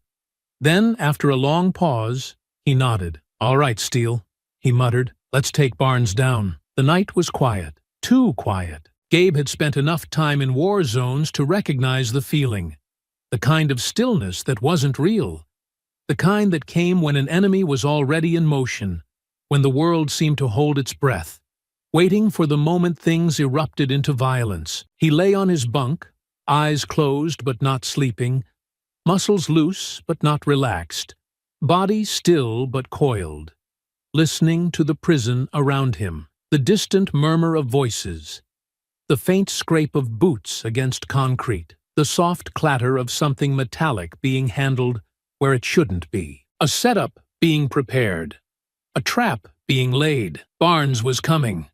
He had known this was the moment Barnes had been waiting for, the final act, the last move before Gabe was free, because if Barnes had let things play out, if he had allowed Gabe to step through those gates, he would have lost. Completely. This wasn't just about revenge anymore. This was about power, control, about proving that no one, no matter how skilled, how strong, how disciplined, could walk into his prison and leave on their own terms.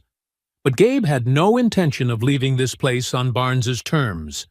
The sound came minutes later, the sharp click of his cell door sliding open. Not a loud crash, not an alarm. A quiet, controlled move, the kind that didn't come with permission from above. The kind that meant Barnes wasn't just here to make a point, he was here to finish things. Gabe opened his eyes. 5 men stepped inside, 3 guards, 2 inmates. And behind them, Barnes. The head guard stood in the doorway, arms crossed, expression unreadable, his shadow stretching long against the dim light spilling from the hallway behind him. Gabe slowly sat up, feet touching the cold concrete, shoulders rolling as he adjusted to the moment. He didn't speak. Didn't need to. He already knew how this was going to play out. Barnes exhaled, shaking his head slightly. "You should have taken the easy way out, Steele," he muttered. Gabe let a slow breath escape his nose. "This is the easy way?" Barnes smirked. "Oh, it will be." Then the first punch came. A heavy boot connected with his ribs, fast and brutal, slamming into his side before he had fully risen to his feet, forcing him backward against the wall. He absorbed the impact, let the pain settle, let his body adjust, let the fight begin on his terms. The second strike came from the left. A baton swung hard, aiming for his ribs. He moved. Not far, just enough. The baton slammed into the concrete instead, jarring the man's grip. Gabe exploited the opening. He lunged, catching the man's wrist, twisting, snapping his elbow in the wrong direction. The guard barely had time to cry out before Gabe drove a knee into his gut, sending him crashing to the floor. Then the others moved in at once, a fist to his shoulder, a baton against his back, a foot hooking behind his ankle, trying to drag him down. He let them think it was working. Then he turned, swinging hard, his fist connecting with the nearest man's jaw, sending him sprawling backward, head cracking against the bars. Another guard lunged. He caught him mid-motion, shifting his weight, turning the momentum against him, slamming him chest first into the wall. The 2 inmates were on him next. They were stronger than the guards, bigger, used to fights like this, but Gabe had fought worse. One swung a sharpened toothbrush, a prison shank meant for a quick, ugly kill. Gabe dodged left, let the strike pass, caught the man's wrist, twisted it back so fast and hard that the bones snapped. The second man tackled him, driving both of them into the bunk. They hit the steel frame hard. Pain exploded down Gabe's spine, but he locked his legs around the man's torso, twisted, threw his weight. The fight was brutal, fast, relentless. Every strike felt like it carried months of rage, months of planning, months of Barnes making sure that this moment happened exactly as he had imagined it. Gabe fought, survived, endured. But the numbers worked against him. They wore him down. A baton cracked against his knee. A fist split the side of his lip.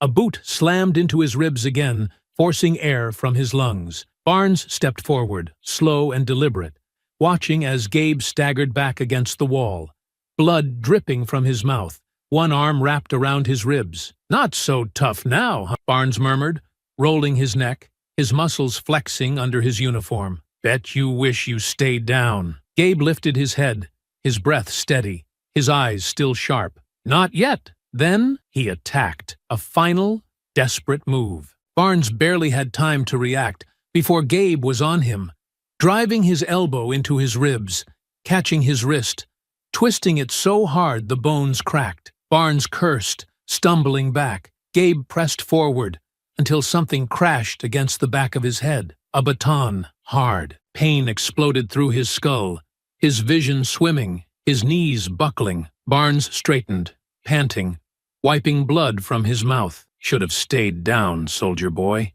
Gabe forced himself to lift his head, one last time, refusing to fall. Then the voice came. "What the hell is going on in here?" Everything froze. The room shifted. The air changed. The guards stiffened. The inmates stopped moving. Barnes turned, his face twisting as the warden stepped through the doorway. A second later, more guards flooded in. Not Barnes's men.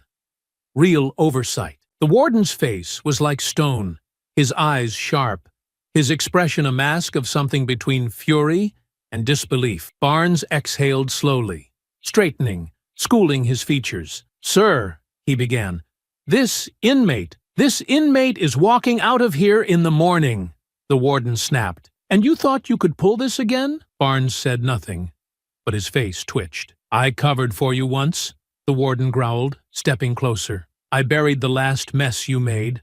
I won't do it again." Gabe exhaled slowly, blood dripping from his mouth, watching the exchange. The warden turned to the other guards. "Take Steele to the infirmary.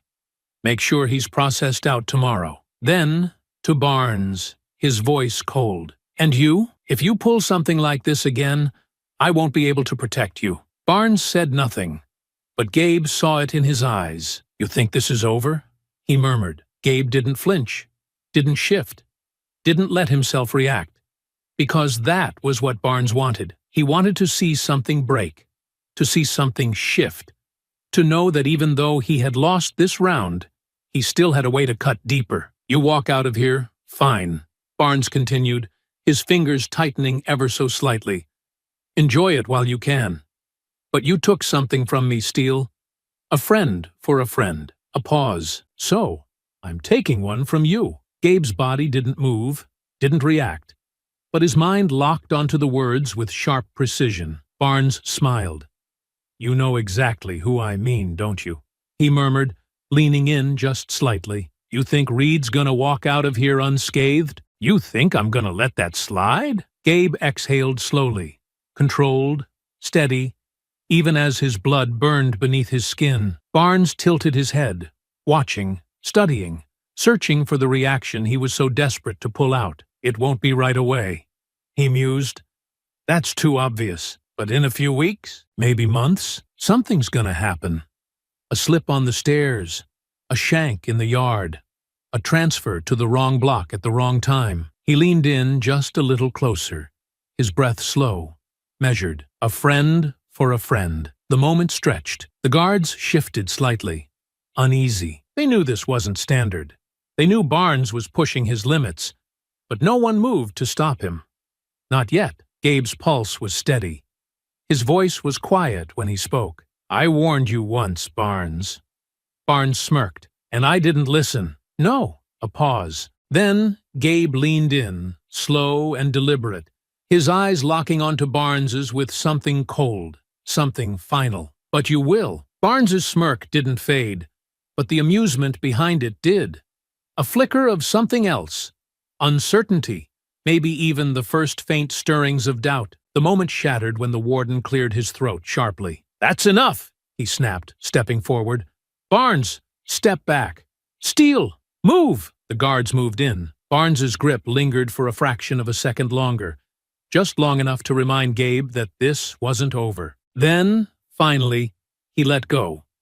Gabe turned, walking toward the exit, toward the end of this chapter, toward the gate that would finally open for him tomorrow. But as he walked, as the guards led him out of the cell, out of the block, past the walls that had tried to break him, he wasn't thinking about his own freedom anymore. He was thinking about Reed, because Barnes wasn't bluffing. And that meant the war wasn't over yet. The sun hit different on the other side of the gate. For the first time in months, Gabe felt the warmth on his skin without the weight of concrete walls closing in around him, without the ever-present hum of guards watching his every move, without the knowledge that every step he took inside Ironwood had been measured, calculated, designed to break him. But as he walked through those gates, as the metal doors locked behind him with a final echoing thud, he didn't feel free. Not yet. His ribs still ached from the beating in his cell. His jaw was still sore where a baton had caught him the night before. The bruises along his torso and arms were still fresh, dark and swollen beneath the clothes Grayson had brought for him, a simple button-down and jeans that felt too light after months of thick prison fabric. He looked free, but inside, something was still coiled tight. He kept walking, one step after another, until the sight of Grayson's car came into view, parked near the curb just beyond the gates. The lawyer stood beside it, arms crossed, his expression unreadable, waiting. Gabe didn't stop. He stepped forward, opened the passenger door, slid inside. Grayson followed a second later, settling into the driver's seat. adjusting his cuffs before exhaling slowly, his hands resting on the wheel but not turning the key yet, as if giving them both a moment to acknowledge what had just happened. "How do you feel?" Grayson asked finally, his voice even. Gabe tilted his head slightly, his gaze shifting toward the side mirror, watching as the prison loomed behind them, as the gates that had held him captive remained locked, separating him from the place that had tried to bury him. "I'll feel better when we finish this." Grayson nodded once, as if he had expected that answer. "Then, let's talk." He turned the key, the engine humming to life as he pulled away from the curb, easing onto the road, leaving Ironwood in the rear view. Trusty. They didn't speak again until they were in the city, seated in the back corner of a small, discreet office in a law firm that wasn't on any billboard, that didn't cater to the wealthy, but to those who needed someone willing to fight. Grayson's name was on the door, but his presence in the room felt more like that of a strategist than a lawyer. Someone used to navigating battlefields where the enemy wore suits and badges instead of uniforms and knives. Gabe leaned back in his chair, absorbing the details of the office. No personal photos, no unnecessary decorations, just stacks of case files, a few plaques that suggested Grayson had once cared about recognition but had long since stopped needing it, and a single desk lamp casting a dim glow over the paperwork between them. Grayson set a thick folder down, flipping it open, the sound of paper shifting, filling the room. "Barnes isn't going to stop," Gabe muttered before the lawyer could speak. Grayson sighed, nodding. "No, he's not. And he's going after Reed. That's a problem." Gabe narrowed his eyes slightly. "Then we fix it." Grayson adjusted his glasses, tapping a finger against the folder. "You spent months inside that prison, Steele. You know how this works. Taking Barnes down isn't as simple as exposing him. You've already seen it. He's protected. The warden covered for him before, and he'll do it again. If you go after him head-on, you won't just be fighting one man. You'll be fighting the entire system that's been keeping him in power. Then we don't go after him head-on," Gabe said. "We go after the system." Grayson studied him for a moment before exhaling, nodding slightly. "Good, because that's exactly what we're going to do." He flipped the first page in the folder, revealing a printed report, one filled with disciplinary write-ups, internal complaints, and records of excessive force. Barnes's record. "This is everything I've been able to dig up," Grayson said. Some of it was buried deep. The official reports paint him as a dedicated officer, but the real story? It's ugly. He's been accused of excessive force at least 6 times in the last 5 years. Every case disappeared. No real consequences. No suspensions. Nothing. Gabe skimmed the pages, his eyes narrowing as he recognized some of the names. Men who had spoken about the abuse inside Ironwood, but had never lived long enough to prove it. "How do we use it?" Gabe asked. Grayson leaned forward slightly. "The best way to take Barnes down isn't just proving he's dirty. It's making sure the people protecting him go down with him. We need to expose the warden, the guards who covered for him, the system that let him run that prison like his own personal empire." "Jessica can help with that," Gabe muttered, already thinking ahead, already seeing the pieces moving. "She's been digging into this for months. If we can connect Barnes to the cops who covered up my case, if we can show that corruption isn't just inside Ironwood but spreads beyond it, we'll have something big enough that they can't ignore it." Grayson nodded. "It won't be easy," he warned. "You're free now, but that doesn't mean you're safe. The second we start pulling at these threads, people are going to push back. Hard. And Barnes?" He exhaled.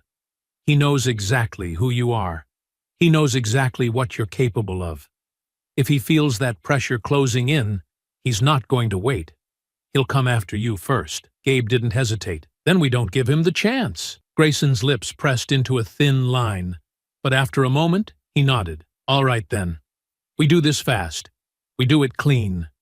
And we make sure when Barnes falls, he takes the whole system down with him." Gabe leaned forward slightly, locking eyes with the lawyer. "And we make sure Reed makes it out alive." Grayson didn't speak right away, but there was something in his gaze, a quiet understanding, An acknowledgement that this wasn't just about justice anymore. This was personal. "We will," he said finally. Gabe sat back, exhaling slowly, feeling something settle inside him. For months his fight had been about survival. Now, it was about finishing this. The plan had to move fast. Barnes wasn't the kind of man to sit back and let things happen. He wasn't going to wait for Gabe to settle in, wasn't going to give him time to build his case. No, he was already thinking ahead, already planning his next move, already looking for ways to neutralize the problem before it grew too big to contain. That meant Gabe had to be faster. That meant Reed had to survive. And that meant they needed to hit Barnes before he saw it coming. The first call was to Jessica. Gabe had barely stepped out of Grayson's office when he dialed her number, moving quickly, stepping into the alley beside the building, away from the quiet hum of passing cars, away from any ears that might be listening. She picked up on the second ring. "I was wondering when I'd hear from you," she said, her voice sharp, quick, the tone of someone who had been waiting for this moment just as long as he had. "You heard?" Gabe asked, keeping his voice low. "That you walked out of Ironwood alive?" "Yeah, I heard. Thought I'd have to start writing your obituary." "Not yet." A pause. Then Jessica's voice shifted, cutting through the tension with precision. "What's the play?" Gabe exhaled, stepping further into the alley, leaning against the brick wall as he let his mind settle into the plan. Let the pieces arrange themselves in the way they needed to. "We take Barnes down," he said simply, "and we don't give him time to react." Jessica was silent for a moment, then she let out a slow breath. "I've been waiting for you to say that." She wasn't just a journalist. She was an investigator, a fighter, someone who had spent years uncovering corruption and dragging it into the light, only to watch powerful men twist the system to protect themselves. She knew how this worked. "I've been digging since you went in," she continued. "I have enough to put pressure on the warden, but it's not enough to take them both down. We need something bigger." "We'll get it," Gabe said.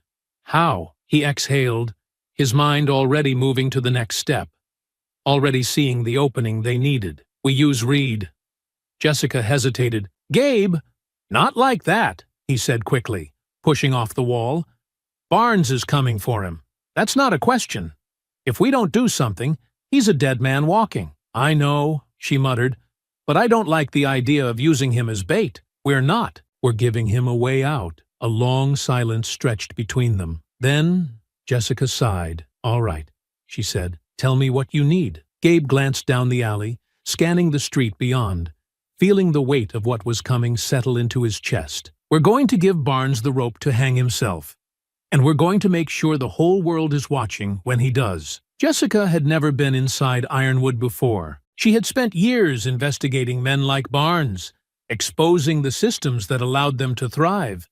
But walking into the belly of the beast was different. There was no buffer between her and the corruption this time. No second-hand accounts. No carefully curated interviews. Just her, the walls, and the weight of knowing that if things went wrong, she wasn't walking out of here without a fight. The guard leading her through the hallway barely looked at her, his posture stiff, his movements clipped. She knew what that meant. He wasn't thrilled about this meeting, and whoever had authorized it had done so reluctantly. Reed was waiting in the visitation room, sitting on the far side of the table, arms resting on the surface, his expression unreadable. Jessica took the chair across from him, placing her bag on the floor beside her. No pleasantries, no wasted words. She reached into her coat pocket and pulled out a small black device, no larger than a pack of gum, setting it down between them with slow, deliberate precision. Reed stared at it for a moment, then exhaled through his nose. "That what I think it is?" he muttered. Jessica nodded. "It's got a built-in mic, sensitive enough to pick up conversations from across the room. All you have to do is keep it on you, and make sure it's close when the time comes." Reed's fingers tapped lightly against the table, his gaze shifting to the door behind her for a brief second before coming back to the device. "And what if they search me?" "They won't," Jessica said. "Not for this."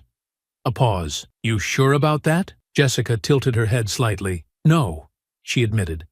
"But that's the risk we're taking. Reed studied her for a long moment, then picked up the recorder, turning it over in his hands. "How do you get it out?" "You don't," Jessica said. "Someone else will." Another beat of silence. Then Reed smirked. "Well," he muttered, slipping the device into the waistband of his jumpsuit. "Guess we'll see how this plays out." Jessica sat back, watching as the guard behind her shifted, signaling that their time was up. "We'll be waiting," she said quietly. Reed nodded once. "Then I'll make it count." The days that followed were the longest of Gabe's life. He sat in the back of Jessica's car, parked in an alley just outside the city, the engine off, the only sound the occasional distant murmur of street noise and the quiet tapping of Jessica's nails against the dashboard. They didn't speak. There was nothing left to say. Either the plan had worked, or Reed was dead. Gabe kept his breathing steady, his pulse controlled, his thoughts measured, but the tension sat like a weight in his chest. He had spent months surviving, adapting, fighting back when necessary.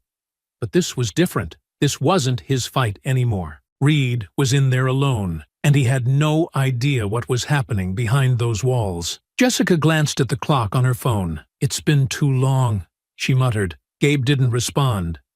Then, movement. A dark figure slipped into the alley, moving fast but controlled, keeping to the shadows. Gabe tensed slightly, his fingers flexing, ready for anything. Then, the man stepped into the dim glow of the street lamp, a courier bag slung across his shoulder, a neutral expression on his face. Someone they had never met before. Jessica didn't hesitate. She opened the door, stepping out, meeting him halfway. The man didn't say a word. He simply reached into his bag, pulled out a small black device, and pressed it into her hand. Then, just as quickly, he turned and disappeared back into the night. Jessica stared down at the recorder. Then she turned back to the car, slipping inside, setting the device on the dashboard between them. Gabe exhaled slowly, reaching forward, pressing play. And the sound that filled the car was the sound of hell. A sharp impact, a grunt of pain, a voice, one of the guards. "You should have kept your head down, Reed." A crack, a groan, more voices, more fists, more violence, the unmistakable sounds of a man being beaten by those who believed they were untouchable. Then, Barnes's voice. "This is what happens to people who don't understand how things work." Another impact. A cough, wet, struggling. Then, Barnes again, his voice lower, colder, quieter. "You think Steele's gonna save you?" A pause. Then Reed's voice, hoarse but unbroken. "No," he muttered, "but he's gonna bury you." Another impact. Then silence. Gabe reached forward, stopping the recording. The car felt impossibly still. Jessica exhaled, her hands tightening into fists. "That's enough," she muttered. "That's more than enough." Gabe nodded slowly, his jaw tight. "It's time to end this." Jessica pulled out her phone. "I'll call Grayson. We take this straight to the Department of Corrections, the state. Everyone who can't ignore it. Barnes is finished." Gabe sat back, his pulse steady, his focus sharp, his mind already thinking ahead. Barnes was going to lose everything. But before that happened, Gabe was going to make sure he knew exactly who had destroyed him. The investigation moved fast, faster than anyone had expected. Within 24 hours of the audio leak, the Department of Corrections had launched a formal inquiry. Within 48, the warden had been forced to issue a statement, one carefully worded but ultimately useless, meant to buy time, to salvage whatever authority he had left. But the pressure was mounting. The public wasn't letting this go. By the end of the first week, multiple agencies had stepped in. State investigators, legal teams, civil rights watchdogs, all picking apart the layers of abuse that had been allowed to fester inside Ironwood for years. And at the center of it all was Barnes. The moment the recording had gone public, he had lost control of the narrative. He had spent years bending the system to his will, making sure that men like him could operate in the shadows, untouchable. But now, he was the one being hunted. Sure enough, Gabe was called to testify against Barnes. Grayson sat beside him, flipping through a legal pad, his expression calm, composed. but Gabe could see the calculation beneath it. They had been sitting in this waiting room for over an hour, surrounded by the kind of polished government offices that reeked of bureaucracy, the kind of places where careers were made or destroyed depending on who was in the hot seat. And today, it was Barnes. A young clerk stepped into the room, glancing between them before nodding toward Gabe. "They're ready for you." Gabe exhaled slowly, rolling his shoulders before standing. Grayson didn't move to follow. "You've got this," he said simply. Gabe nodded once, stepping past him, moving through the quiet corridors until he was led into a conference room lined with officials. A mix of state investigators, attorneys, and department heads, all watching him with careful, measured expressions. They had questions, and he had answers. He told them everything.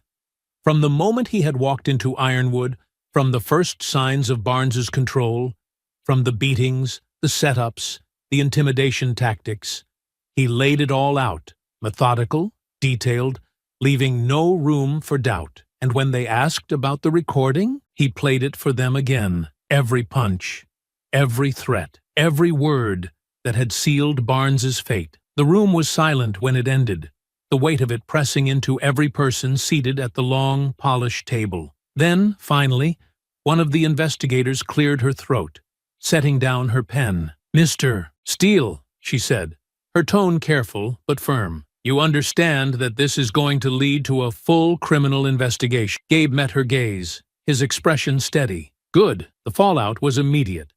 The media latched onto the story, amplifying it with every passing hour. The headlines painted the picture clearly. Exposed, prison abuse ring at Ironwood. Guards implicated in violent cover-ups. Every time the warden tried to deflect, new evidence surfaced. Every time the administration tried to stall, another wave of pressure hit. Barnes, once protected, once untouchable, was now the name on every headline, the face of a scandal that couldn't be buried. And he knew exactly who had done this to him. Barnes sat in his office. He stood near the window, looking down at the gates of Ironwood, watching the camera crews, the news vans, the people demanding justice for men he had spent years grinding beneath his boot. The door behind him opened. The warden stepped inside, his expression heavy, his movements those of a man who had already made a decision he didn't want to make. Barnes didn't turn. "It's done, isn't it?" he muttered. A long pause, then, "Yes." The words settled like lead. The warden sighed, stepping further inside, setting a file down on the desk. Barnes's suspension notice, the beginning of the formal termination process. "You should have kept your head down," the warden muttered. Barnes let out a low, bitter chuckle, shaking his head. "That what you're telling yourself?" he asked. The warden didn't answer, because they both knew the truth. This had been coming for a long time. And now, there was no stopping it. Back in the city, Gabe stood outside Grayson's office, phone in hand, watching the news feed playing on the screen. Barnes was leaving Ironwood, escorted out by 2 guards who used to follow his every order, now refusing to meet his eyes. The reporter's voice carried through the small speakers. "Barnes has officially been terminated following a swift investigation into the abuse allegations at Ironwood State Prison. The Department of Corrections has vowed sweeping reforms, while state officials have hinted at criminal charges on the horizon. What was once a career built on control has now ended in disgrace." Gabe exhaled slowly, locking the phone screen, slipping it back into his pocket. Jessica leaned against the wall beside him, crossing her arms. "That's one hell of a fall." Gabe nodded. The case moved through the courts at a speed that Barnes hadn't anticipated. He had seen inquiries before, had watched scandals erupt and fade, had even maneuvered through his own share of legal trouble in the past. But this was different. This wasn't just an internal review, some quietly handled disciplinary matter that would be buried under paperwork. This was public, televised. This was an avalanche, and he had nowhere to run. Gabe sat in the courtroom, hands folded, listening as the prosecution dismantled Barnes piece by piece. The charges had stacked against him quickly. Conspiracy to commit assault, obstruction of justice, excessive force, tampering with evidence. There was no spinning this, no technicality to slip through. The audio recording alone had been damning.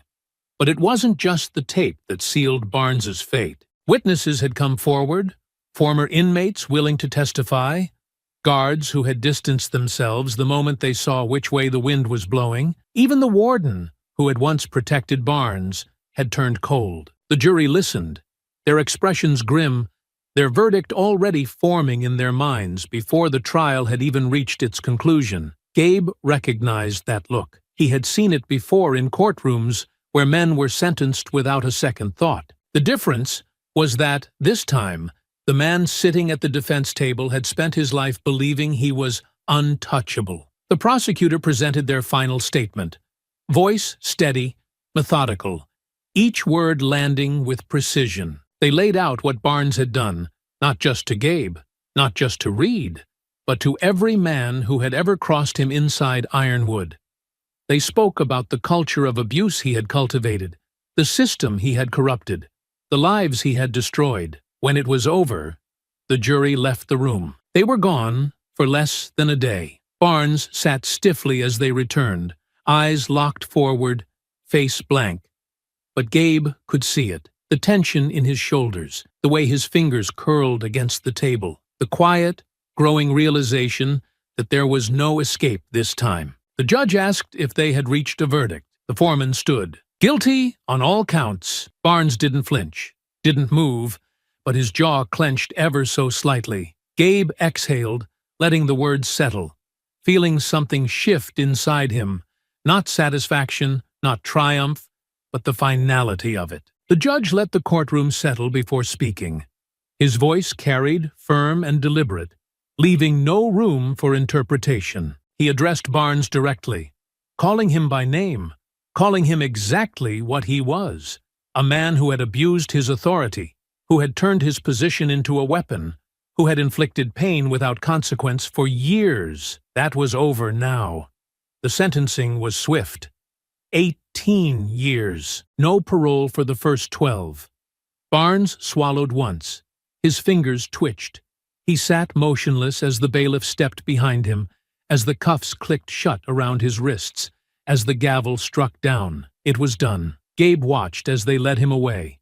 He didn't fight. Didn't say a word. For the first time since all of this started, Barnes had no control left to wield. Gabe let out a slow breath.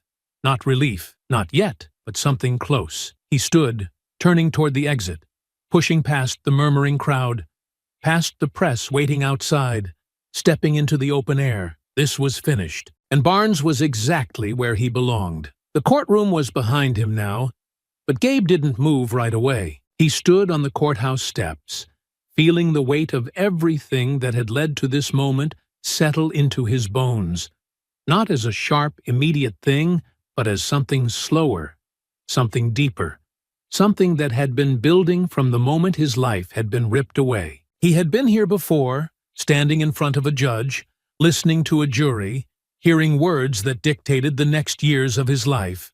But the last time, the verdict had crushed him, had stolen something from him before he had even realized it was gone. That day, when they said guilty, when they sentenced him to prison for a crime he hadn't committed, for an act of survival that had been twisted into something else, he had felt a door slam shut in his mind. That night had never left him. The bar had been loud, music humming low beneath the buzz of conversation, the smell of beer and sweat thick in the air. He hadn't been looking for trouble, but trouble had found him. The off-duty cop had been drunk, angry, looking for a fight, and when Gabe had refused to back down, it had turned violent. A shove, a punch, the crack of a chair breaking. He had reacted on instinct, training, muscle memory, the kind of discipline that had been ingrained into him long before he ever walked into that place. He had defended himself, and for that, he had been thrown in a cell. Ironwood had been a war zone, but he had survived that too. The guards had tried to break him. The inmates had tried to test him. and for a time he had believed he was going to die in that place. Not because he wasn't strong enough to fight back, but because there were too many of them. Too many hands pushing down. Too many shadows waiting for the moment. He made a mistake, but he hadn't made a mistake. Barnes had underestimated him. Reed had been the only thing in that prison that had felt real. A man who didn't want anything from him, who wasn't looking for a fight, who had no angle to play. A man who had ended up behind bars for something that wasn't about greed or power or recklessness, but about family. Reed had protected his brother, and for that, he had been thrown in a cell too. Gabe exhaled, rolling his shoulders, feeling the stiffness in his ribs, the dull ache in his knuckles, reminders of every fight he had survived to get to this moment. He had spent his entire life knowing what it meant to fight for something. Now, for the first time in a long time, he didn't have to fight anymore. At least, not for himself. This wasn't just about survival anymore.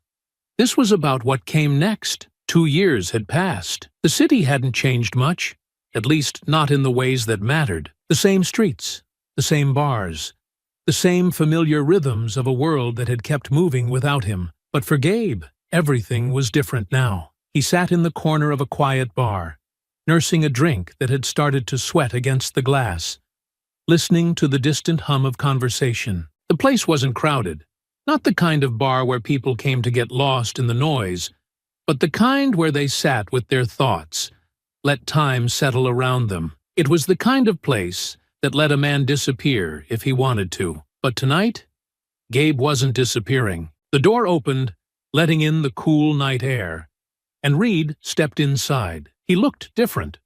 Not in any way obvious, not older or changed in some dramatic way, but lighter.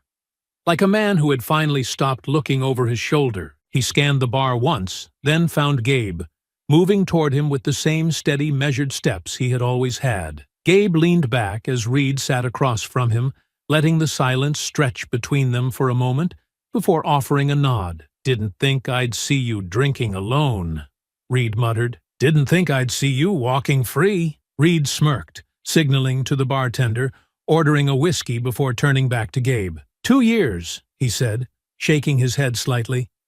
"Feels longer. Doesn't feel long enough." Reed chuckled. "Yeah, guess it doesn't." The bartender set the drink down, and Reed took a slow sip, letting it settle before speaking again. "You keep up with the fallout?" Gabe nodded. "Barnes never made it past his first year inside," he said. "Got himself into a fight he couldn't win. Guess he finally learned what it was like to be on the other side of the bars." Reed exhaled through his nose, shaking his head slightly. "Fitting end." "Yeah." A pause. "And the warden?" Reed asked. "Resigned before they could push him out," Gabe said. "Avoided charges, but lost everything. Last I heard, he left the state." Reed smirked, tapping his fingers against the glass. "And you? You still spending your time tearing down guys like Barnes?" Gabe considered the question for a moment, then shrugged. "Not full-time," he admitted. "Jessica still does the heavy lifting. I help when I can. Feels like there's always another name, another prison, another guy who thinks he's untouchable." "There is," Reed muttered, "but that's not my fight anymore." Reed tilted his head slightly. "No, not the way it was," Gabe said. "I did what I had to do. I made sure Barnes didn't walk away from what he did. That was enough." Reed studied him for a long moment, then nodded slowly. "Yeah," he muttered. "It was." Silence stretched again. Not heavy, not uncomfortable, just a quiet understanding between two men who had survived something most wouldn't understand. Gabe glanced at him. "So, what's next for you?" Reed exhaled, rolling his shoulders slightly. "Not sure yet," he admitted. "Told myself I'd figure it out when I got out, but I guess I didn't think much past walking through those gates." "You ever think about going back home?" Reed smirked. "And do what?" "I don't know. Whatever guys like us do when we don't have anything left to fight." Reed let that sit for a second, then chuckled, shaking his head. "Guess I'll have to figure that out." They sat there for a while, finishing their drinks, letting the conversation drift. Not about prison or the past, but about things that didn't carry weight. It was easy, natural, the kind of conversation men had when they had made it through something together and didn't need to say out loud what they already knew. Eventually, Reed leaned back, setting his empty glass down. "Guess I owe you for getting me out of there." "You don't owe me anything," Gabe said simply. Reed smirked. "Still, if you ever need me, you know where to find me." Gabe nodded. "Same goes for you." Reed stood, stretching slightly before sliding a few bills onto the table. "Take care of yourself, Steele." "You too." Reed nodded once, then turned and walked out, disappearing into the night. Gabe sat there for a while, watching the door, then exhaled, picking up his glass, tilting it slightly, watching the way the light caught the last remnants of whiskey at the bottom. For the first time in years, he felt like he had nothing left to fight. And maybe, just maybe, that was enough. I hope you enjoyed that story. Please share it with your friends and subscribe so that you do not miss out on the next one. In the meantime, I have handpicked 2 stories for you that I think you will enjoy. Have a great day.